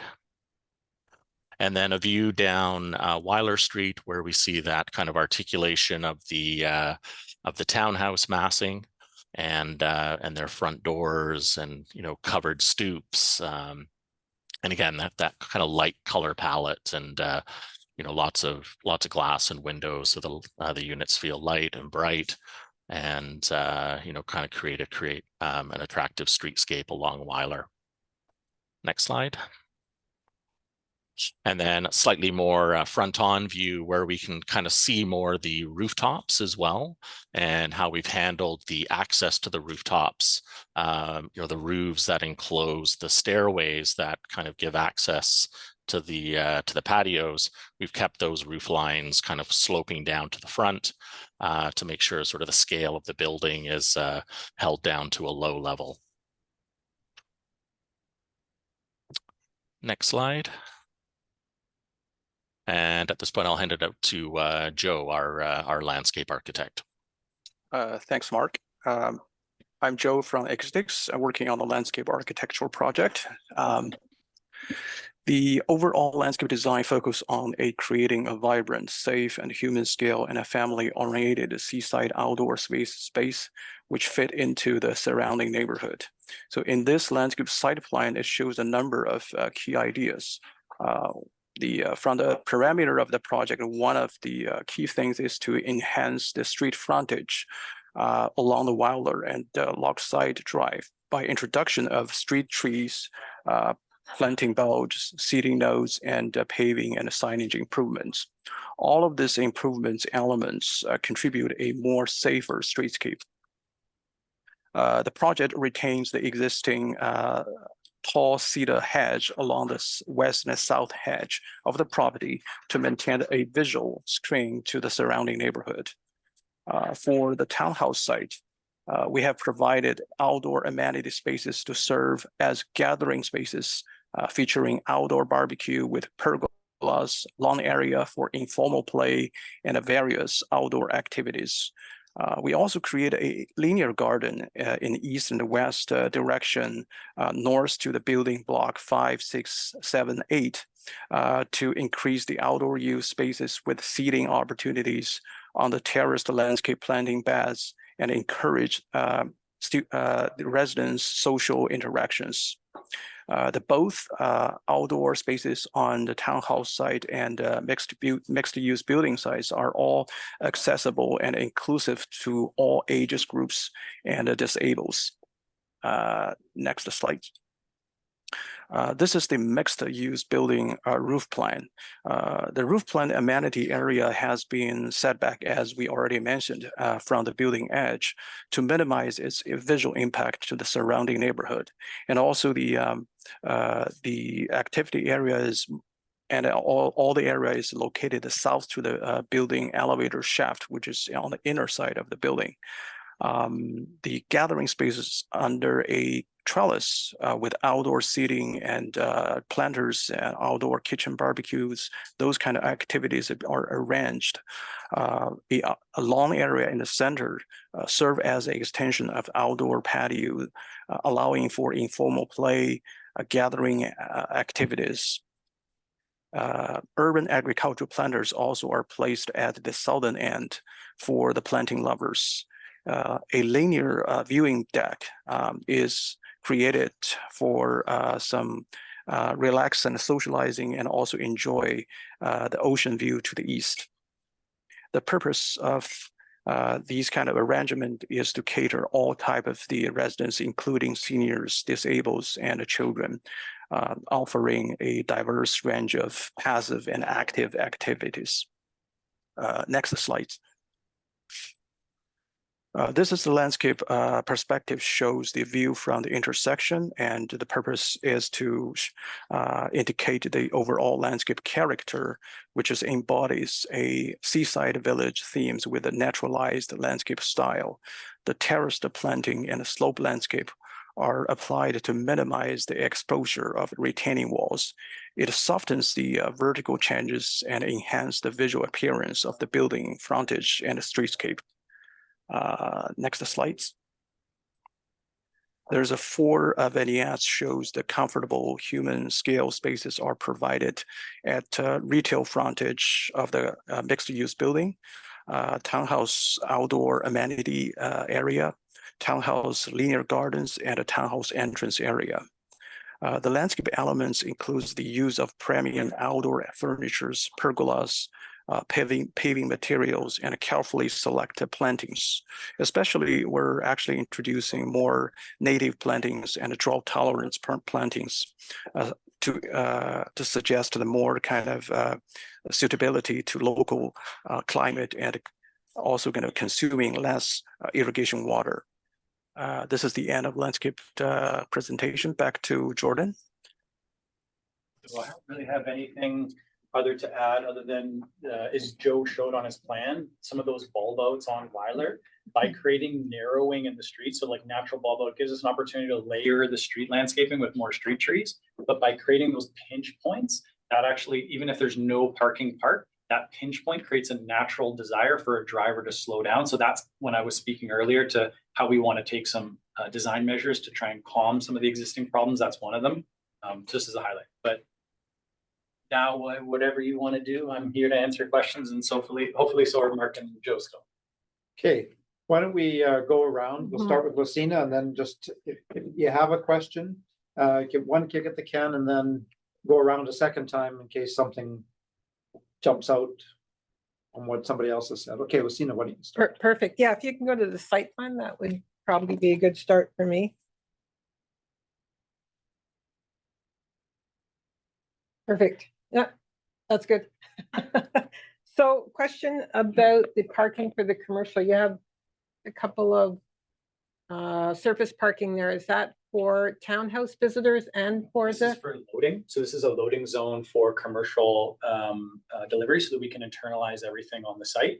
You go under the, you go down the ramp and there'll be an open area with visitor parking and commercial parking, and then a gated area that would then get you into the residential area. Great. So that would be surface parking for visitors to the townhouse. This would be surface parking as visitors to the townhouse. There's internal underground visitor parking for the condo. The goal, Lucina, was to try and keep the properties completely independent of each other from an infrastructure perspective. Because we didn't want to have a townhome strata and a condo strata having to deal with each other when the needs and the built form and the infrastructure is different. So garbage collection, recycling for the. All internalized through private pickup. So we've got garbage within the garages for all of the townhomes. And then we've got internalized garbage, and we've got an area, I don't know if it's here, but we have a staging area on the condo as well, where how that would get picked up. Yeah, certainly for apartment type buildings, the recycling and garbage is much easier to deal with than townhouse. Townhouse becomes a bit of an issue sometimes in Sydney because of the recycling. Yeah. One thing, now that I'm clear on the variance for the roof deck, is there any thought, this is a question, I'll say this is still a question, about making that rooftop amenity space on the apartment building any larger? Because there is capacity for more without creating a further variance. Yeah, I mean, I think this was size, like we had a conversation around size in this, and really what we wanted to do is, and it's the same thing with the townhomes, right? It's like, who's the demographic that we're trying to serve? And so a lot of the units in the condo building are larger units. They're trying to get the person out of the single family home into something more appropriate. We want to be able to, when somebody, and I had this whole conversation with my parents, it's like, well, where am I going to garden?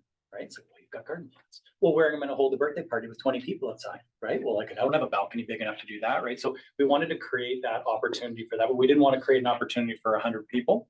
It was more so that how many people do we think practically would use this at any given time? And I think sort of a maximum of about 25. And so it's okay, how would you comfortably accommodate 25 people that are up there for a birthday party or up there for an event of some kind, or the strata's holding something? So it could be looked at, but it's been size proportion to the 49 units that are in the building, and really looking at the demographic and the reason why they would use the space.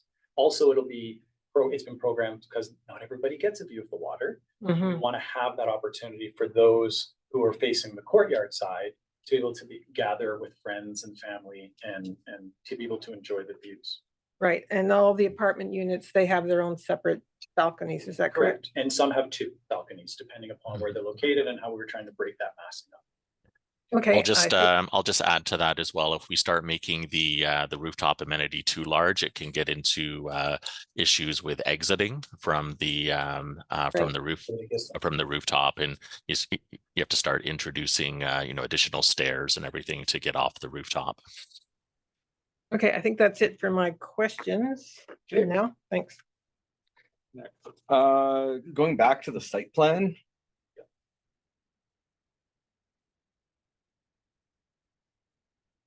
So I was happy to hear that the blue parts were for snow collection, because prior to that, looking at the landscape plan, it looked unplowable.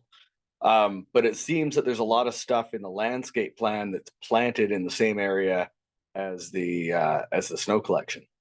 So we have a retaining wall right here. And that was actually, I think Allison can correct me if I'm wrong, but I think that's also one of the retaining wall variances. So by keeping the hedge, the neighbor will know no different. Yeah. We had a tiered retaining wall to create landscaping before. Okay. With the idea of creating the snowbank, that tiered retaining wall goes, and we have a larger retaining wall. There is still planting.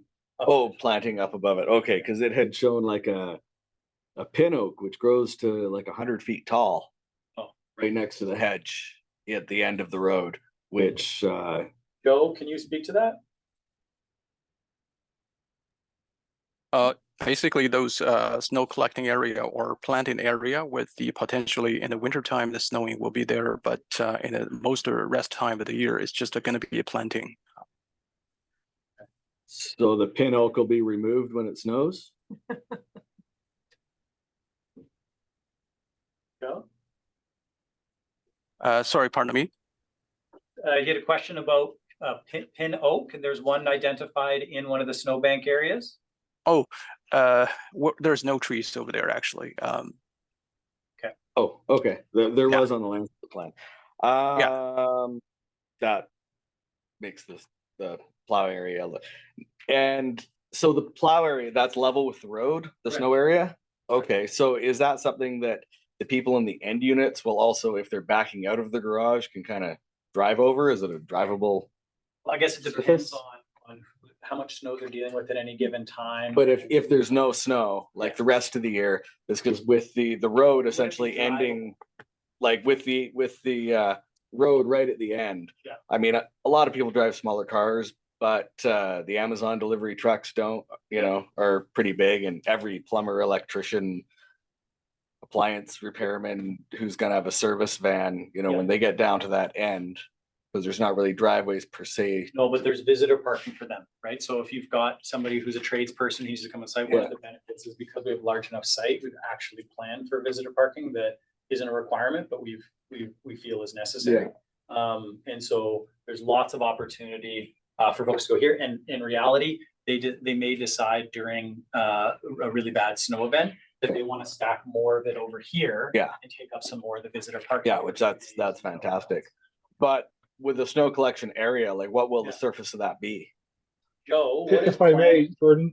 Sorry, Jordan, this is Ricardo from Acoustics Architecture. I think I can address the question there. Where those blue zones are, the intention is to have very low level planting. So there is some greenery, something in those areas to, visually not be horrible. However, the idea is that it will be low level. So in the case where, as you're pointing out, a car is backing out from one of those end units, the back curb of the car has some room to kind of hang over the curb line there and give it a little bit extra tolerance to make that maneuver possible. Okay, that's fantastic, because that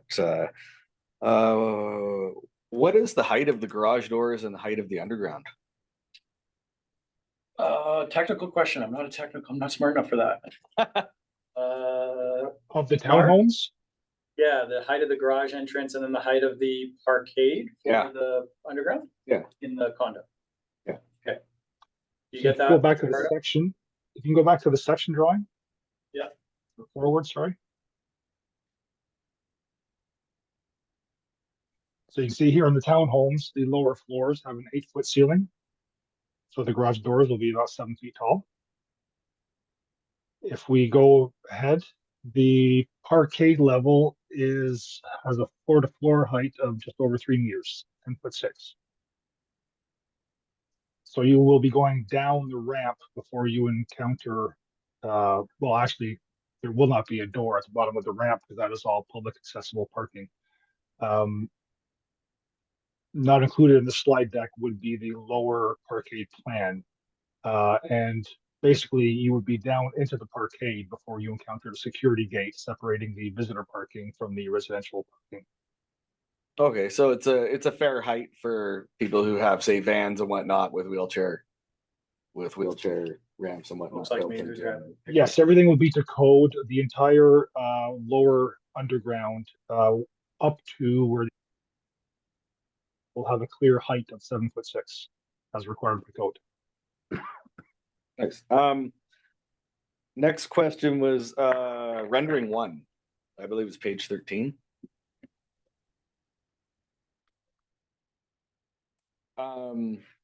So the tree plantings that you guys have selected for going up Weiler, like the one right beside the stop sign, creates quite a bit of, if you've got people coming the other way on that bike lane and you got somebody waiting to turn, it's pretty hard to see.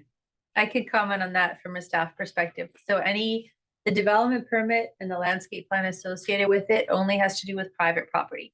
So street trees are not approved by the development permit. I think they've indicated them here as an example of what could be done, but that's up to review by the town's engineering staff as part of those civil engineering plans for the frontage work. So the space beyond property line. So the boulevard plantings, the sidewalk, the curb, road paving, all that's agreed to later before a building permit is issued between the town's engineering staff and the civil engineering firm hired by the applicant. So this is an example, but that is something that that engineering staff would be looking at. It's tree placement, and does it block sight lines? Is it safe? Like Yeah. where are the trees built and what species are they? Okay, that's good to know. Okay, Eric? Yeah, basically, I just want to follow that the tree that we selected in this view is not really exactly the view for the future. So we'll obviously following the city skyline. It's going to be high branch trees, and the safety for the view triangular for those drivers and bikers will not be blocked. Okay. Eric. Go to page 11 of the presentation. How far above or where's the floodplain line in relation to the that's that Thanks. That it? Right underneath the slab. Right underneath the slab. So Oh yeah, sorry, here it is. Yeah. It kind of Yeah, that's right. Right below the parkade slab there. so is there pumping facilities? So there'll be sumps. We'll have both for two different reasons. One, because actually we'll end up, because we're going down, we're below municipal services. So we'll be pumping, and then there'll be sumps for stormwater. Both on the drive aisle of the town and then in the parkade of the condo. Right. And then second question is regarding the visitor or regarding parking for the condo as well as for the townhouses. Is there going to be an opportunity for car share co-op in There could be. It's not something that we've proposed directly as part of this application. But certainly if car share was of interest, I mean, we'd be happy to have that conversation. I think what our experience has been with the car shares is their preference is to be on the street because the easier the eyes they have on them, the greater the usability is. And they have data on this for the ones they have that are visible and like they know their numbers. Moto's pretty good at this. But because we weren't seeking a parking variance or any sort of transportation demand management measures within this application, we didn't seek to include Moto, but we certainly would not be opposed if they were, Sydney said, hey, what about a dedicated parking stall for them on Weiler? Like, I think that'd be a great amendment. Okay. Thank you. Harold? I'm just curious, what are the areas of communal indoor meeting? So we don't have any communal indoor amenity space for the condo building or for the townhomes. We have communal outdoor amenity space. Part of that's driven by unit size. So typically we would do indoor amenity space in a condo building if you had fairly small units on average, and you were in the average unit size in the condo building is over 1,000 square feet. And so the population demographic, we have a larger number of large units. And we really see that neighborhood serving commercial space is where you would have an opportunity to go to socialize, to get together, and also to support local business. So that's where we have identified it within this. You don't see a need for this? Not particularly, no. I mean, the reality is that we don't have enough. If we had a bigger building on the waterfront, if we were talking about a 4-story building or a 5-story building, and there was more square footage, you could rationalize it. You couldn't rationalize much square footage for an amenity room. So if you can't, we love amenities. Like that is, we are about creating really thoughtful, high quality amenities because we want to develop a sense of community in every project. We want a micro community within that project that adds vibrancy to the macro community around it. But the reality is that I can't justify a reasonable amount of square footage, then it's not going to get programmed well. And if it's not going to get programmed well, it's not going to get used. So what's kind of the point of doing it? Whereas when we have projects of scale, we can do significant on-site amenities. And in doing those indoor on-site amenities, it's just like you need a population demographic as well to kind of sustain them. So here we really wanted to focus on that high quality outdoor space. Kim? You intend to build the facilities as built green or to any other?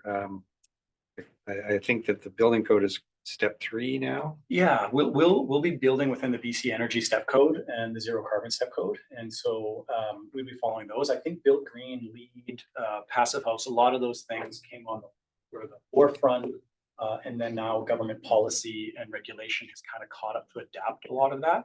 So we wouldn't be looking to get specific certification, but we would be a high performance building based on where the building code puts us. Well, there was no provisions there for mechanical rooms or. Yeah, mechanical and electrical are actually on the main floor. And that's again to get everything out of the, to get that major building equipment out of the floodplain construction zone. So you're looking for heat pumps and. We will have cooling, like effective, I believe, March of this year, at least one living space in all new dwellings is required to have cooling. And we were already anticipating having cooling in all units. We're not 100% sure at this stage how we will do it, whether it will be through a heat pump, whether there'll be a centralized system, or there are some new, more innovative technologies that are being utilized and we're looking at for other projects. So there will be cooling. Exactly how it's delivered within the space is to be determined. But not heat pump heating. But yeah, very may well be. For us, it'll be looking at it as a totality. But one thing that I would want to avoid personally is having one system that does cooling and another system that does heating, even if that heating is like backup electric resistant baseboard. Because it all takes space within your unit, and it's way more cost effective to have a system that does both. And you also said that you were going to deal with stormwater collection through tanks rather than, looks like you would have quite a lot of amenity to deal with bioswales and rain gardens, but you're not employing that strategy. Why? Joe, can you speak to that question around how rainwater is being handled, stormwater is being handled on site? Well, although that we didn't really specifically design the rain garden, but there are some area that basically is following the principle of rain garden strategy. Is we're trying to maximize the drainage from the paving area down to the planting area. So let those water draining to the planting area first and then finding the way to the sewage system. We also have some challenging on this project because the grading is mostly dictated by the grades of the roads and grades of the street and also finished floor elevation. I think the priority for us to serve the accessibility first and also meet up all the kind of required elevations. But beyond that, we're also trying to maximize the drainage rainwaters goes into the planting area first. So technically speaking, there may not be really a formal rain gardens, but those planting area, we're also trying to maximize our kind of a stormwater kind of a drainage to those areas. If I may jump in here again, this is Ricardo. Just to reiterate, the lowest point of the project is the long end of the Strata Lane Road, right where it butts. Yeah, exactly right there. So just by nature of water flow, that is where all the water is going to end up at the end of the day. That is where we have our sump pump pushing the water out to the local storm system. All other attempts to retain water through landscape have been made, but the fail-safe at the end, as I say, comes down to that low point in the site. Yeah. And also following Ricardo's comments that although that we don't have a lot of control on the rainwater on the street, on the internal road, basically on the amenity area, those rainwater are going to be mostly drained to the planting area first and then finding their way to the sewage system. Okay, so in essence, you are treating the water before it gets to the pumped facility. Yeah, that's correct. Basically, we're trying that kind of principles on almost every project. This is almost becoming a principle for all landscape architectural project, to not letting the rainwater goes directly to the sewage system. So that's something that we're trying to do. So the official community plan, as I understand, read it a while back, but it talks about attainable housing or workforce housing or affordable housing and how there's no provisions for anything of such. These are all purchased homes, but correct. Yeah.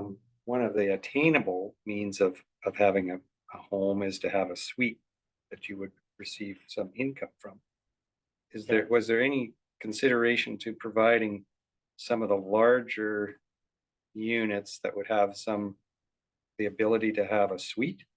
So we originally proposed far more density. We originally had an application that was 1.42, or we didn't have an application. We had a development concept for a density of about 1.42. Brought it forward to the community, setback 5 floors, 3-story townhomes in a different arrangement, but roughly the same number of units, roughly encompassing same area of the site. The OCP obviously came forward, and community were quite vocal in their feelings around that idea. And in that idea, there was a material amount of the bonus density, because right now, based on the site stats, you could accommodate 0.9 of FSR effectively on the property. And our application is 0.96, it's about 7,000 square feet of additional density. Problem is there's not juice in the fruit left, because our fruit went from being a big grapefruit to being a smaller orange. To go from 1.4 down to 0.96 is like a 50%, like we had 50% more than what we're proposing. So that creates one of the challenges. The project is in compliance with the city's bonus density contribution. We'll be making a financial contribution to the township in the form that is required. And we had suites. We had those 3-story townhomes. And the idea was parking garage at the rear, a 4th bedroom, a suitable space, a home-based business at the front. And then just like we're showing you, I mean, it's effectively kind of like we're showing you in that elevation, just taken out of the ground. The problem is we can't put that suite down anymore because it's below the floodplain construction level. And so one of the limitations that was effectively created by the 2.5-story limitation is you can't suite lower. And so, you know, that's something that, you know, because there's different ways to do 2.5 stories depending upon the municipality you're in. Sydney is very prescriptive. You basically have to, Allison could correct me if I'm wrong, kind of have to bury in ground the 2.5 stories. You can't build in an attic like City Victoria. You could build in an attic and have it considered a half story. Can't do that here. So by nature of the restriction to 2.5 stories in the OCP, by nature of the prescriptive nature of how 2.5 stories is defined, and throw in the floodplain construction level, and it effectively negates our ability to consider suites. But it was our original vision, because we saw that as a super opportunity to deal with 2 things. 1, flexible housing for families, and 2, rental opportunities for the service working industry, which that price point for like a 200, 250 square foot little studio suite, that's what they would be able to afford. So it's a missed opportunity. We've been asked by one of the members of council, who's not here, whether we would go for an OCP amendment to change that. We would not, because the community was quite clear. But maybe that's something that Sydney wants to rethink in whether it's a hardship situation for floodplain construction. Maybe 3rd floors as opposed to 2.5 would be supportive or not, but that's why they're not in this. Okay, thank you. Great, Bernadine. Yeah, I also had a couple of questions about the flood control level. You guys talked about it in the big multi-use building. In the townhouses, there's garages, but there's also a room somewhere down there. Storage room. Those are storage rooms, and are all of the services for the townhouses also up? Okay, great. And I also wanted to ask about, and this might be partly for Allison as well, the road behind, the road to the left of what we're looking at. I think it's called Muriel Place. And the road dead ends there at the back of this development. And I am wondering about just making, in the OCP, it talks about public, private, and having walkways through developments and connecting things. I'm wondering if there's any opportunity to have a connection from the community through Muriel Place and walking through the property here. This property doesn't front on Muriel Place, so it would need a connection through an adjacent property. Oh, so there isn't? No, it was Does it? I looked at the maps and I don't know. It's just a question. It just means that maybe the outside. Yeah, there it is a small Yeah. right of way. Yeah, there is One a of the Yeah. neighboring property owner has turned into their own garden. Yeah, I've seen that too. Those nice She lines. takes good care of No, it does look great. Yeah, we had focused on creating a midpoint access. So this is a pedestrian access so that you don't have to come out of the townhome driveway in order to get all the way around the site, was this midpoint access. But because of the existing hedge retention, we had not contemplated anything in this little pocket in order to maintain that kind of neighborhood privacy. We haven't spoken to these neighbors about that idea and how they might feel about a public access.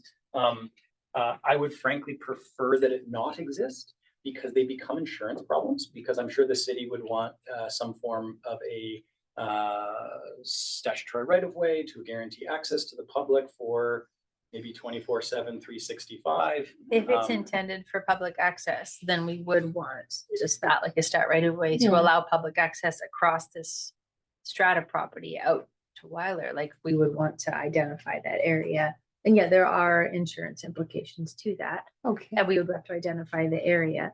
You are right that the property does overlap with the Muriel right of way at the east side there of it. I was So- just looking for links through neighborhoods because the OCP talks a lot about this. It does. And when we have large sites like this, the fact that people might also travel through the site rather than it sort of being a little fortress unto itself. I could comment on that too. That was one thing that staff did raise at the beginning of the review process. When the application was first submitted, after our development review committee meeting, like an internal staff meeting with staff from multiple departments, we did recommend they consider adding a walkway from the townhouse outdoor amenity space east on the south side of the mixed use building, east out to Lockside Drive. And that was considered. And then what it resulted in is the addition of the pedestrian connection north to Weiler. That was more The idea doable. being where would pedestrians likely be, and also for safety concerns. So this is going to be a landscaped area between side yards, relatively tight. If that's a public walkway, it's also, why would you use this? What are you what do you circulate towards, right? Whereas the vast majority of people in public are going to be situated in the corner. It's going to be for the commercial use, the bus stops, the access to the park, where parking is located.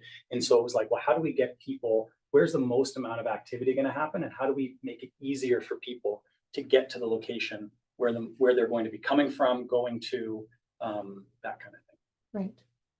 Right. I just thought. The in other thing terms of- I'll mention is because of the grade change, because of how the road comes down, I don't think we'd be able to ramp this for accessibility, for accessible access without losing housing.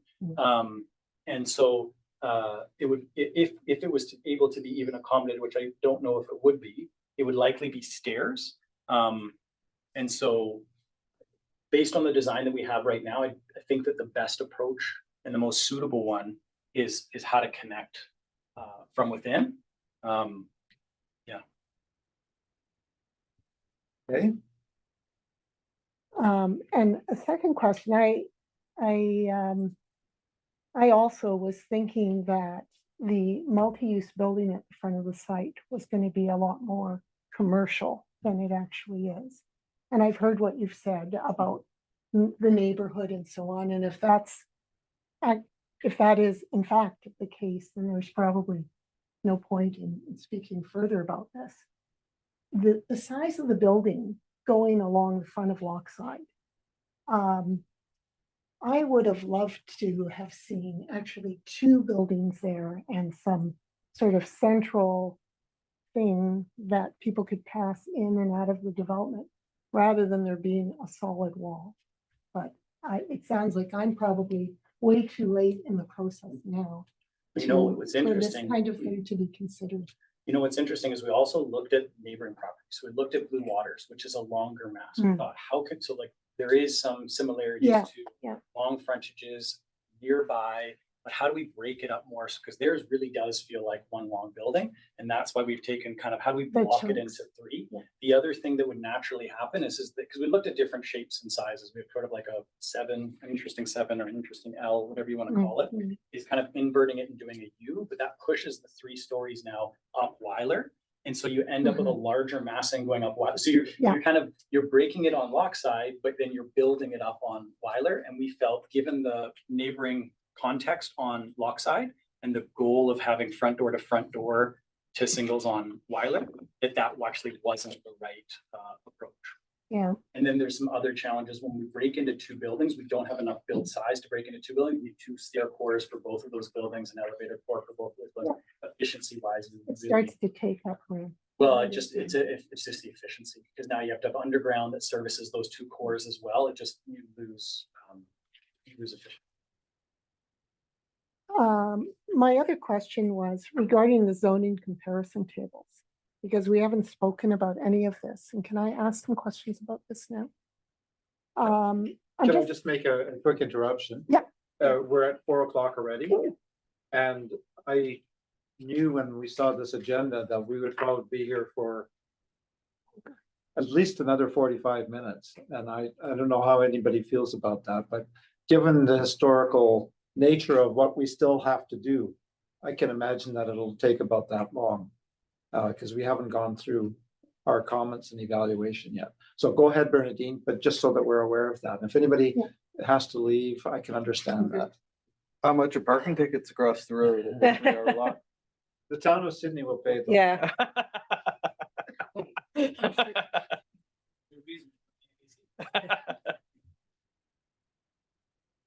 So I'm just looking at the zoning comparison tables, and I just want to make sure I understand where the differences are, where there's variant, well, they're not calling them variances, but where you conform and you don't.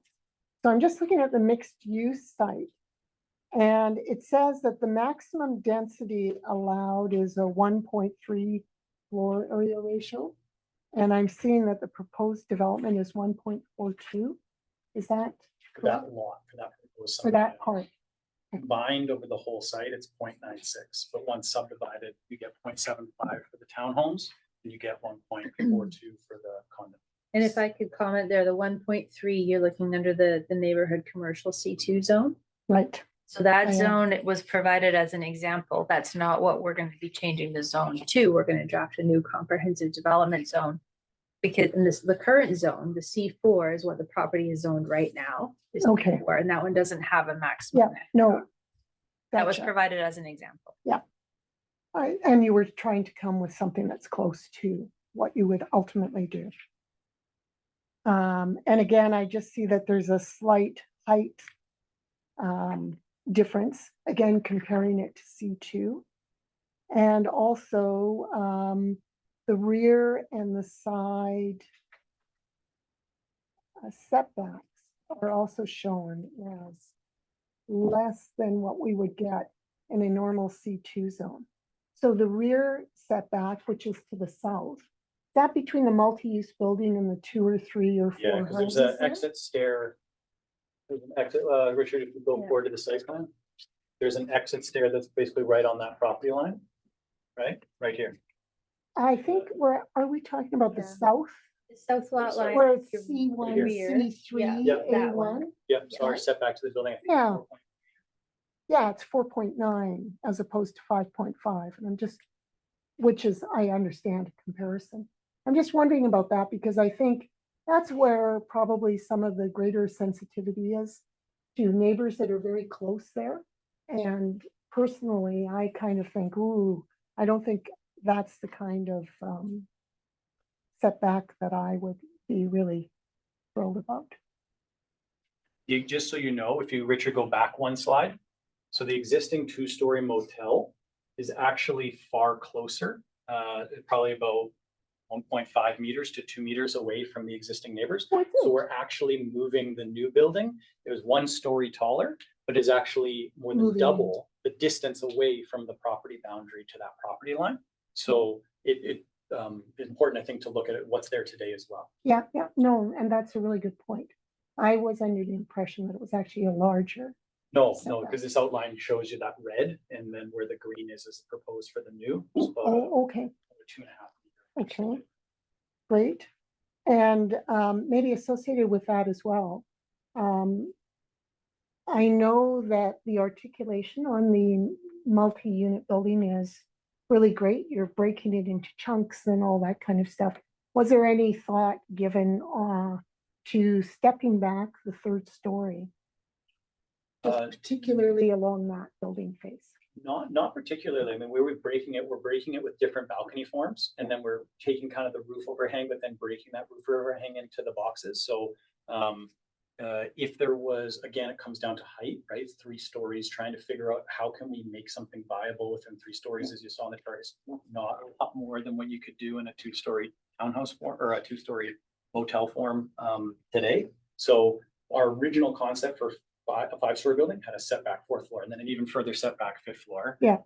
But as we get down to lower densities, Yeah. staggering, and there's as well costs. So like most people don't, every time you set a floor back in a wood frame building, like you're creating both energy and envelope performance Yeah. implications you have to look at, structural implications. So all of it adds cost without making a strong, we felt like the 3-story height here was sort of that's the cap, as opposed to saying maybe 4, but the 4th floor setback. So I'm just gonna move on this chart so we can all keep moving along. Then there's a side interior west 0.3 of a meter, like That 1 might be foot. that stairwell. Yeah. Can we just go back to that just so we can see where it is? So when we're discussing this, we know about these. So you've got that outdoor amenity space, so it's right against the property line, setback, as you said, 0.3 of a meter, but it's not necessarily like right up against another building, because we have that outdoor amenity space of about 8,700 square feet, then the rear patio space, and then the building. Okay. And so where that line carries through to the unit that says A1, what is the setback there approximately? Oh, no, down at the bottom there on the map. What is the setback from the property line? Just south of the exit stair? Here? Yeah, I just mean right in Oh. there. Ricardo, That would be 1.9 meters, the dimension that's right there. 1.9 meters. 1.9, okay. It's also worth pointing out to consider that the reason this is happening, we could have, satisfied the setback by moving that property line more into the townhouse development. But then logistically, how do you accommodate the outdoor amenity space, which has to exist within the townhouse development? So it's one of those paper battles, right, where the setback ultimately is 0 from the property line. But as Jordan points out, it's more than, 16.9 meters to the adjacent townhomes. Yeah. So the intent is more than satisfied, I would argue. Yeah. So I'm just going to flip over to the zoning comparison for the townhouse development. And I just wanted to ask there about the height difference between the buildings without the rooftop patios and the buildings that do have rooftop patios. It just struck me as odd that when you do have the rooftop patio, in fact, the height of the building is actually less. So I don't know what drives it, that it ends up being a taller height for the ones without, yeah. I think that may be average grade thing on the site where buildings are located, but Ricardo, maybe you could speak to that? Sure, and this was after receiving some clarification from staff that the way building height is calculated, so section 2, where we don't have the roof patio, the building height, correct me if I'm wrong, it's on a different drawing, but is to the midpoint of the roof slope or the peak, typically, one of the two. It's to the peak. Yeah. We measure to the peak of the. Thank you. So on building on the right, it would be to the peak. Right. On the section 1 on the left, the roof height is measured to the top of the parapet of the flat deck of the roof. And then the roof, the additional height of the roof is measured above that parapet. And in this case, the roof over height is within acceptable measurement. It is simply the height of the roof itself that is only slightly above what would be allowable in the comparable zone. But that explains why the building on the left or right, has a higher building height, because we're going to the peak versus on the left, we're going to the top of the parapet of the flat deck. Okay, thank you. Okay. Yeah, I'm not sure. Let me just, also on the rear, regarding the townhouses, I'm looking at the rear, the south property line setbacks. And so for the proposed development, it's 2.5 meters. possibly at the narrowest point. I think it's 3 meters from the chart I looked at, but if you've got 2.5, I'm sure staff are correct. There may be a bump out that narrows it to 2.5 because we do have some articulation of the towns. And that might be it, one of these little bump outs right there. Right, Might be that extra half. right. And I'm just confirming. That's with correct. Alice It's 2.5 to the bump out. To the bump out. This little protrusion in the. So it's probably about 3 meters to the Rest of the majority of the face Correct. of the building there. And normally we would see in multifamily, low density, 4.5, right? Okay. Okay. And I had one other question just about the adaptable units. I think that's great, those three. Yep. But I'm wondering, is there an opportunity in building 5 or building 6 to make those adaptable as well? I know it's more. Well, it's a question of risk, right? Because the machine room for that elevator's got to get you down to the garage. Yeah. Right? And so that machine's got to be basically at the base on the floor. Yeah. And so how do you get down there? So like this building, we can't. So here's the reality. These are our bigger units, easiest to accommodate because they have our largest. So without creating very compromised floor plans, which people may not actually want even to buy, these are the units that can most likely do it. This is the only building that is out of that floodplain. Yeah, I hear you. Basically, once you get to here, is basically what happens. And so we would have to completely redesign building 5, right? And we'd probably lose housing units, at least 1, maybe 2, because each unit would have to now get bigger and therefore more expensive in order for us to be able to do it. So could it be done? I'm like, anything can be done. I hear you. Or not, it should. Yeah. Okay. Thank you. Okay, how far are you away from 10% with that building 4? So this would be 3 of the 10 3 units out of that 10. would be otherwise required. So we would be proposing to then put 17 in the condo and 3 in the townhome, as opposed to 10 and 10, given that physical limitation. Okay, I have just a couple of quick questions myself. The first one about the driveways, and they're asphalt, or are they going to be permeable surface? Richard, do you know Joe, do you know the answer to that question? Asphalt driveways or permeable surface? I believe asphalt. Asphalt, yeah. Okay, because one of the design guidelines, 25.4.21, use textured permeable paving for hard surfaced areas such as walkways, patios, driveways, and parking areas. So, we are talking about the drainage in that area. It would seem to me that permeable surface would make more sense, given the nature of the site. So permeable asphalt, is what you're thinking? Or permeable surface. Yeah, I do believe, Joe, correct me if I'm wrong, but that kind of walkway that feed throughout the site is a series of textured kind of pavers to create that kind of definition between drive surface and walk surface. But if it was something that APC wanted to see a permeable asphalt instead of a non-permeable asphalt, we are doing that on one other project. Yeah, that's correct, Jordan. Yeah. And just finally, the other point was talking about the heating and cooling that Harold mentioned as well. And BC Energy step code, step 5 is eventually where they want to go, right? Yeah, we will not go to step 5. We won't go above. I've been on the bleeding edge of passive house design. Yeah. I say bleeding edge because it was not fun. And I realize that. I guess my question is, the OCP makes the commitment to eventually go there, and then talks about retrofitting. And it seems to me that now we're building and we're setting it up so that we retrofit it later. What about being proactive so that we don't have to retrofit? Like, is that a question? Like, would we go to step 5, completely zero carbon and all the rest of it? No, we would not do that, because the additional, I think the province has it right. They're doing it in a staged approach, and the reason is that we built the second mid-rise passive house building in Canada in 2016, 17, and 18 in the city of Vancouver, 6-story building with 56 homes in it.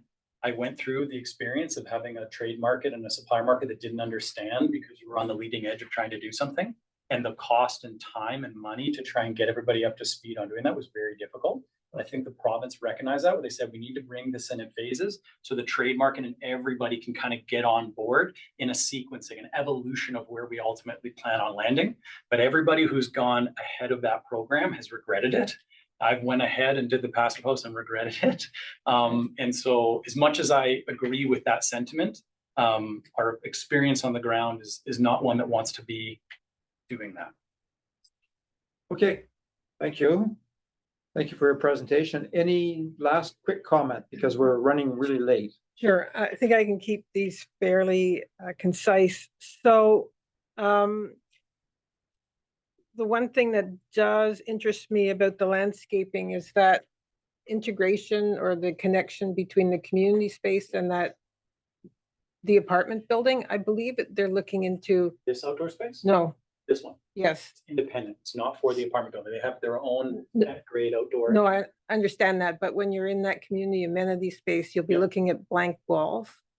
No, not necessarily. No, we're allowed because of where the face of this is. You wouldn't be looking at windows and a light. Like, I love this. Some architects do this. Sorry, Mark and Ricardo, if you guys like this. Fake windows? No, they put windows and stairwells, and then at nighttime, everybody in the neighborhood gets to look at fluorescent lighting, because the lighting in the emergency stairwell has to be on 24/7 to a certain degree. So we wouldn't have windows in here creating light pollution to these guys in any event. We would have side windows here because they're set off from the property line. They're not going to be the dominant windows. Like, as an example, you may have a side window here. This is a 1-bedroom unit. There will be a window for that high awning window for where that bedroom goes there, but its advantage is really much focused in that southern direction. So I guess what I'm getting at is to make that an attractive, rather than looking at a blank wall when you're in that amenity space, if there's some architectural interest in that wall, a green wall, planted wall, or windows, I'm good with that. There'll be some glazing as well, and then there'll be Mhm. breaks of materiality in that. I don't know, Mark or Ricardo, if you want to speak to the current materiality of that elevation. So I'm okay. Okay, never mind. I Okay, just want that's good. that as a consideration. And the other thing that truly interests me about the design architectural features is that corner staircase is going to be very prominent. So I would suggest a lot of attention to that detail, either the materials, the design, the landscape, or the lighting. But when you come along Lochside, that's what you're going to see is a staircase. So how do you make that interesting and exciting as opposed to just a staircase? My And I last think, thing. yeah, and I think Oh, that's an sorry. area we're really focused on because, we see that as a real opportunity for, not just it being a stair, but a place where, someone might grab a coffee and actually sit on those stairs and use it as informal seating. So I think there's a real opportunity there. So yeah, no, I hear you. Excellent. And the other thing is Lochside Trail, Marigold, as you're well aware, this is quite a cycling route. So yes, as a little amenity, if possible, the bike repair station in that bike parking. I don't know if there's such a thing as a quick charge for e-bikes, but consider your clientele and how much that Lochside Trail is used. That would be a fantastic addition. Do you think the bike repair tool that exists at Tulista Park is sufficient in proximity, or do you think there should be one here? Well, I think when people are having their coffee, this is more when they would stop and do those little things. And it doesn't have to be a full suite of things, but I've seen the one at Tulista. I mean, I admittedly ride a skateboard sometimes with my kids in the park, and so every now and then you can do the more cool thing. And also from the landscape architect standpoint, that's considered a node for the community. So a lot of people can be walking around here. So that's why we're treating this area as a feature area. Initially, we're thinking about having some kind of planting area and a seating area, and also some bike rack facilities to connecting the people, and also providing enough spaces for both bikers and pedestrians. Okay. Thank you. Thanks. You can note for the record, Eric left at about 20 hours. Okay, the next part of the meeting is for members of the committee to go around and make comments about their reaction, feeling, things that they feel should be or shouldn't be, and so forth. Okay, make them fairly quick, and then I'll use those as the basis for our comments later for council. record. Okay, why don't you start, Lucina? Sure. So I find the use and the density appropriate for the location and the site. I'm good with the amount of commercial. I think that's appropriate. The variances, no issue with. They seem to be minor, technical in nature. In terms of suggestions, I would say, because this has now been brought up 3 times, that we encourage the applicant to do more rainwater management on site. I believe Kim and Clarence both brought that up. So either using the rainwater for irrigation or more permeable paving. I think that sums it up for me. Okay. I was a big fan of the original development, but I really love that you went above and beyond to appease all the neighbors and engage with the community. And I think what you've come up with is brilliant. And you have crossed everything off my list as far as questions.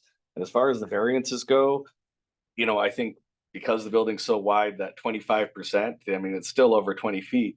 That's still, I think, a bigger distance than it is where it conforms the other direction. And the rest of the elevations are sort of a floodplain thing that have pushed things up. So I think everything's fantastic. Okay. Oh, Well, I think it's a very attractive development on first sight. I could see myself buying something there, but if I lived there, I would like to see a communal area where I can have a kids' birthday party or something. Smallish communal space, I think would be attractive. okay. I'll just quickly read. Eric left some comments here for you, so I'll just read his. Said overall, I like how they've used the site. I've spent many hours at Tulista Park and would welcome some sort of commercial aspect to more parts around our town, so he likes that. The rooftop amenity space, he's supportive of that, and the efforts to bring a large number of trees to the site. He'd like to see in locations where large trees are, and I guess if I can read this right, areas where large trees could be grown, that they would be planted there. I think that's what he's saying. Okay. Go ahead. Kim? Yeah. I also feel that the OCP and the minor variances and the zoning bylaw for all intents and purposes are just minor technicalities and being met. I think that the articulation and massing of the building is well done. The architect has introduced some primary colors in the umbrellas. I think that the white and beige and gray is pleasing, but it doesn't. It just fades into a background, and I think that the facility could benefit by some primary color introduction, especially on doors of the townhouses, and possibly on the fins of the main structure. I also encourage the use of bioswales and retention, on-site retention, and rain gardens on the frontages of the buildings and in amenity spaces. I suggest that the amenity space try to be improved by looking at a 4-season amenities so that those trellises can be and potentially the commercial space have some umbrella or Weather protection. Weather protection. And potentially using a fireplace in the townhouse amenity space for winter functions. I also think that the interrelationship between Weiler sidewalk and the porches have not been taken to the full extent that they could. One of the great things about cities is the ability for a front porch to have interrelationship between neighbors and somebody who is specifically wanting to be on the front porch and interrelating with the neighborhood. These are very quite small front porches. And if they were just extended a little wider and given a little bit more weather protection, then it would attract much more activity onto that front porch and the interrelationship between pedestrian activity on Weiler. And in relationship to the left-hand turn lane off of Lochside and Weiler. I'm sure that that's all up in the air with engineering, but there was no study on how much of the interconnection between for bike lanes up Weiler and across Weiler of the highway, and whether there should be some protection for a left turn lane for bikes. And so I would hope that maybe Watt could take a look at whether there's some data on whether that would enhance the ability for bikes to turn left on from Lochside onto Weiler. That's my. Should we use Okay. time? Okay, the Bernadine.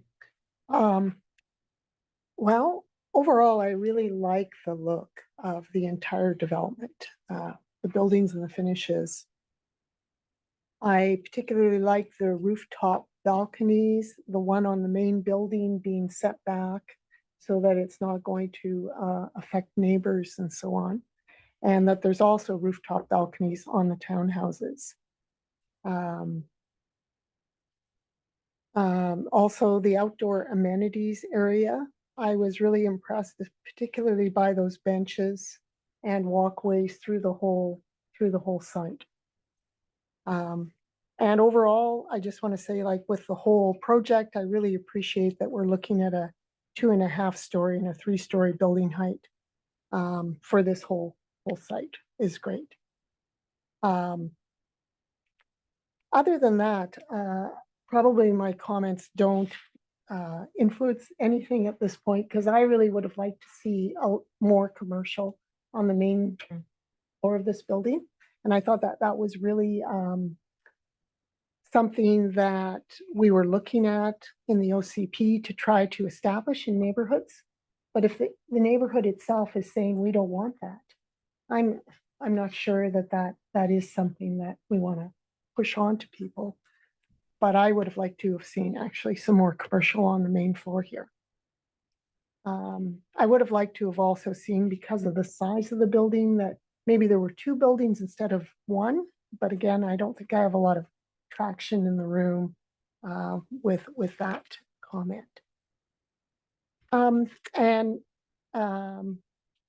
Basically the balancing out of the various setbacks and the various floor area ratios and stuff, once I've heard the full explanation between the 2 sites, I'm fine with those. Okay, I'll give a few my comments. I echo many of you in thinking that this is really a good proposal. I think this is very well done, and I think you really did a good job of working with the neighborhood. That's a model that I think should be used all the time. When you've got buy-in from the neighbors, makes the job for council a lot easier too. A couple of other things, like Bernadine, I am a bit disappointed that there isn't more commercial there. I think that's really an opportunity lost, and the OCP pointed that out too. There isn't much in the neighborhood, and you know, the kinds of businesses that could be added there would be similar to coffee shops, that you could create a community feeling. There are other businesses besides just a coffee shop or a cafe that would pull people in and make it a meeting point. And the less people have to drive and the more they have in their neighborhood to go to, that meets a lot of our goals. Couple of the other things that were mentioned, the permeable surface. And I agree with Kim's comment about the colors too. I think a lot of our buildings look a bit monotonous. Just a little splash of primary colors does punch things up a little bit. So, okay, other than that, I will leave it at that for me. And I think that's it then for comments. Okay. The next item then is for us to make the motions that the recommendations from staff. We can proceed in a number of ways. We can do a blanket recommendation that staff has made here. If you're in favor of that, I would make that recommendation. And due to time constraints, because we're all here, we've all read them, we all have a copy of them. I would say we don't read them, but I would like a motion, if somebody would like to move that recommendation. And before we get there, if there are any other motions that you think are appropriate, you can add them afterwards. So we've got 5 here. And if there's anybody who has a motion of something that they feel should be added for council information, we will be doing a record of decision very quickly as well, which will capture some of that. But I just mentioned that here. So the recommendation, anyone want to make the recommendation? Or Alice? I just jump in there, just as one comment, for brevity. If, say, somebody, as an example, wanted to add another design guideline that they suggested be addressed, those are mentioned in 4.4A of the staff recommendation. There's a couple design guidelines that are called out there by number. Rather than repeating this whole thing in a separate resolution or separate recommendation at the bottom, from a staff perspective, this would be a time for a committee member to suggest another number of recommendation to add into that list. This is an example, rather than repeating as another condition of development permit, the property owner shall, prior to issuance of building permit, do X. As a second recommendation after everybody votes on the staff recommendation. So what As you're an saying, idea or suggestion. can address certain design guidelines. Wanted to amend this recommendation. Maybe think about, Under number 4, for example. as an example, if there was other conditions that the committee had in mind, you may want to consider adding those before moving the staff recommendation as an idea. So maybe then there were a number of people who were talking about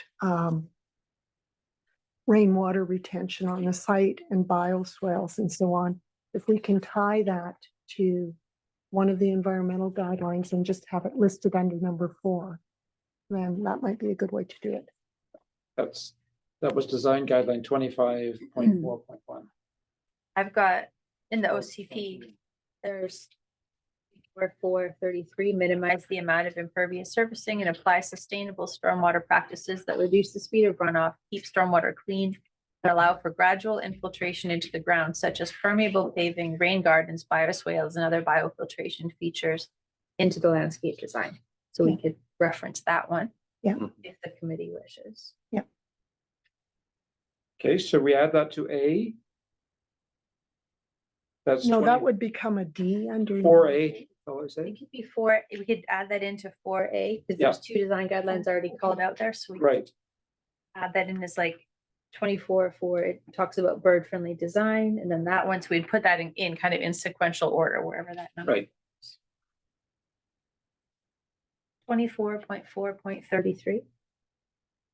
Okay. And just summarize that, say permeable surface. Or Rainwater, or which, how would you?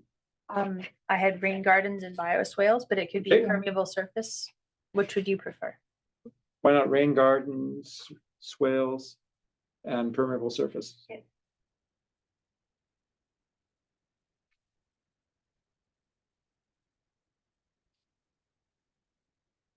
Okay, any other ones that anybody would like to see added?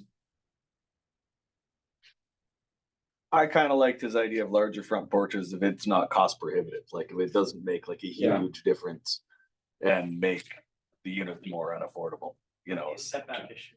Is there a setback issue? Might be, because then it'd be part of projection. Makes Okay, sense. well, So why don't we, I remove that then. no, well, when we come to the record of decision. Yeah. Make that point that that is something that you would like to have seen. Okay, when we get to that, you'll see. Yeah. Yeah, okay, so that means we have amended, we have added to 4A, 24.4.33.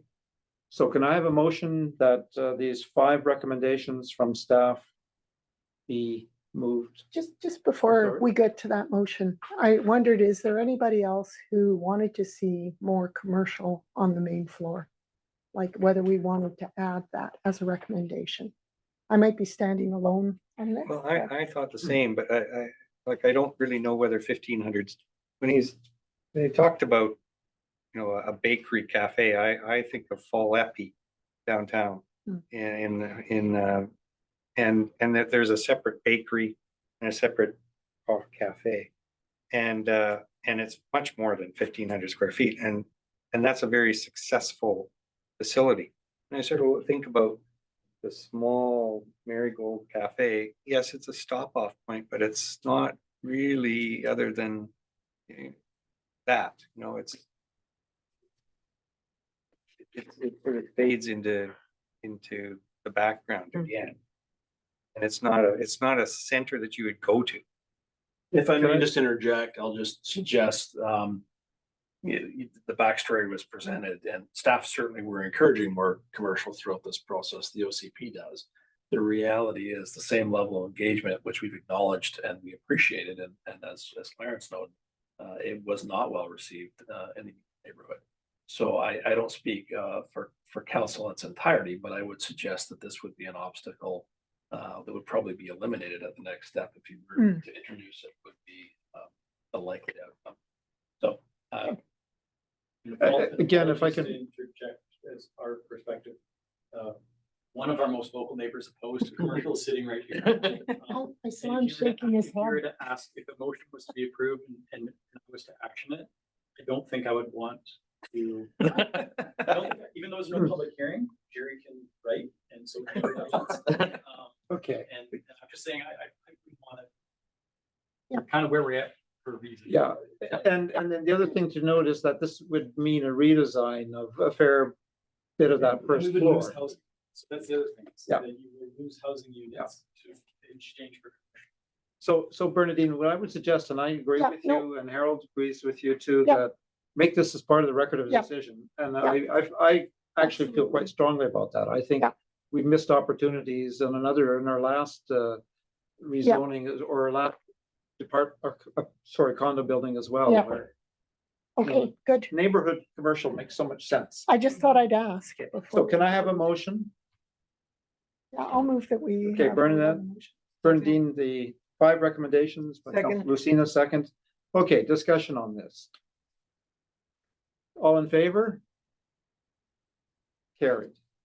Okay.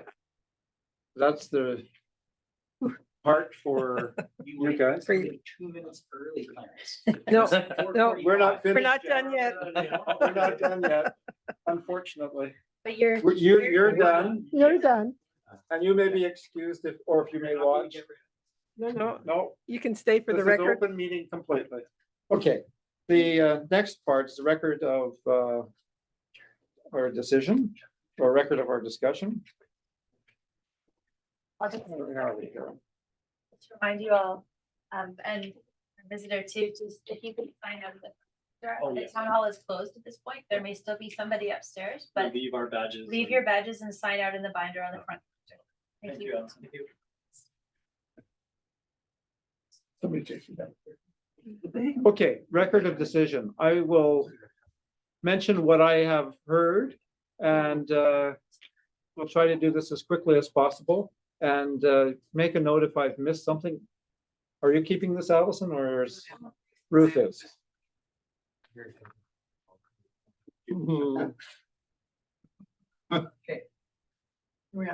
Okay. The first comment is that there was universal agreement that this is a good proposal for the neighborhood. And that the proponent has done a good job of responding to the community in terms of reflecting their wishes for what they like to see in their neighborhoods, something to that effect. Is that right? Mhm.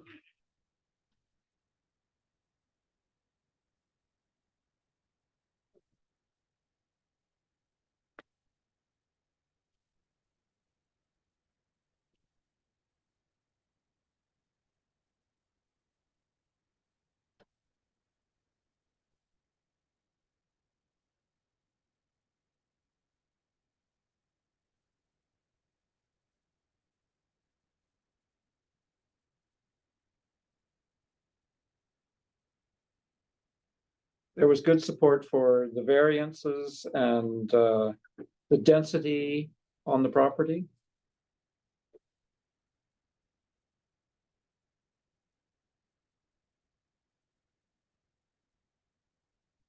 Commercial space was supported, although some members of the committee or of the APC felt there could have been more,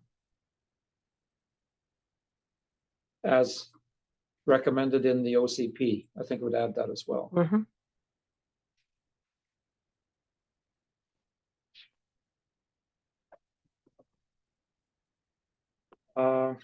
Sight lines and the intersection of Weiler and Lochside needs to be addressed, which is going to be addressed because that's part of the, but I think that should be mentioned because it is an issue.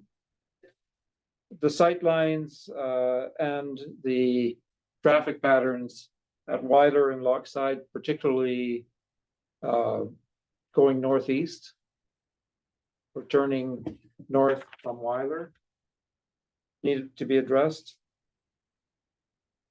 And broader issues of Sorry, bike. Clarence, could you add to that? Are you going to add to that about the bike, potential for bike lane? Yes. The issue of the interface with bicycles, that maybe put it that way, that making some adjustments for the interface with bicycles or bicycle traffic.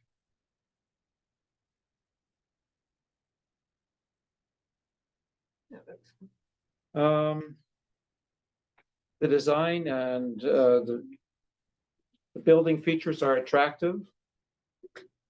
The buildings or the design features of the buildings are attractive. Some mention is made of more use of primary colors, perhaps.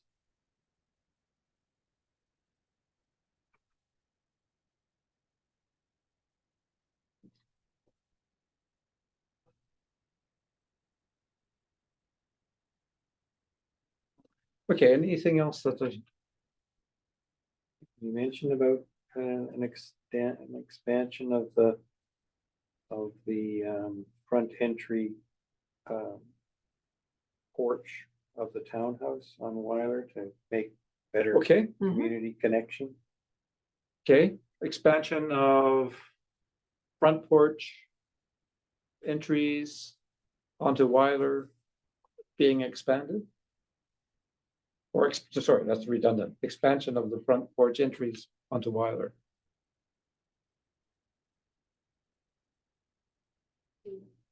Was supported or Was su- encouraged? Was or- encouraged. Encouraged for community, Response to the street? response to Yeah. the street. Yeah. Yeah. And I think up above where you've got use of primary colors as well, with use of primary colors on accent. You know, on accents, Yeah. I don't want to see a blue building. Do you want to add a bit there, like is encouraged or is supported, or like just to put it in context about what is it about primary colors that you want to see? To complement the grayness of the building? I don't know. No. To offset.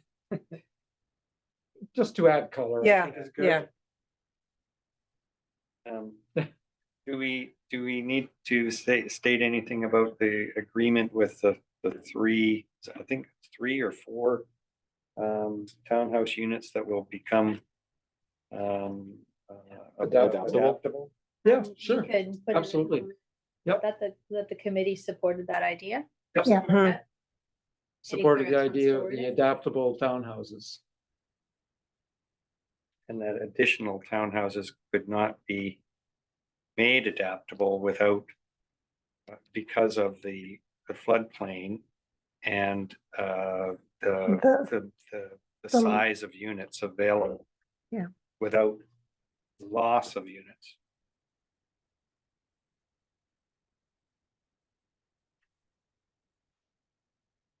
Yeah, that was a good explanation because I had wondered about that too. Why not 10? It'd be nice to have 10 Yeah. townhouses that was adaptable. The row that was up at the top would have been nice. Yeah. To have those. Yeah. In the, Ruth, are you moving the cursor if I can tell, but where it says APC supported the idea of, do you want to be clear and say 3 adaptable townhouse units? Yeah, or- yeah, okay, Sure. yeah. That's good. That's better.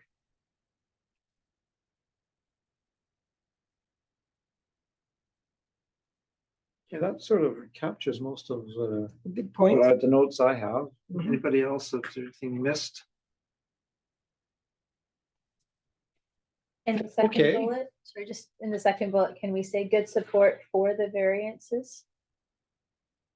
I'm sure, like, we'll look through it tomorrow and just make sure it's all like grammatically correct, but the more we can do with the committee is better. Better. Yeah. Okay. So will I get a copy of that I can look over? Sure. You know what? And I even think, like, even just looking at that and the density, I maybe even say something like shared density between the 2 properties. Same bullet. Yeah. Yeah, it's a good use of the site that they've done it this way.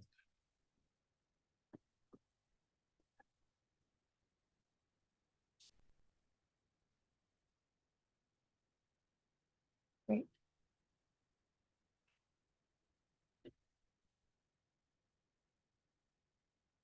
Great. Okay. I mean, just one other comment. I mean, one thing that I think is a bit sad is that we're losing all that hotel space. We don't have enough in Sydney. That didn't come up during. Yeah. the discussion, so- But they're about to build that new airport one, right? Well, apparently, yeah. I lived In at the the OCP, Cedarwood it's for not 6 hotel months. space. No, I loved it Yeah. there. Yeah. but it is a I'm lot. gonna cry it when was- that's gone. It is a lot. But we digress. Yeah. But we digress. Okay. You know, the gardens The next- there, they produced incredible. I know. Okay, And they next give that- item, items disposition by council. Yeah, thank you. So council's moving towards its discussions on budget. And as was noted throughout this meeting, certainly addressing a refresh of zoning bylaws in light of OCP changes, but also provincial housing changes, requirements for legislation. Also noted for June 2024. So those will come forward in fairly short order. I will just advise APC also that at its last meeting, APC made a recommendation to council with respect to the road, and council endorsed all of the exception of the motion rising, which was the consideration to be given to identifying parking spaces for flexible use as upper area. So council did not move forward with that element. I think certainly from the standpoint of some of the risks associated with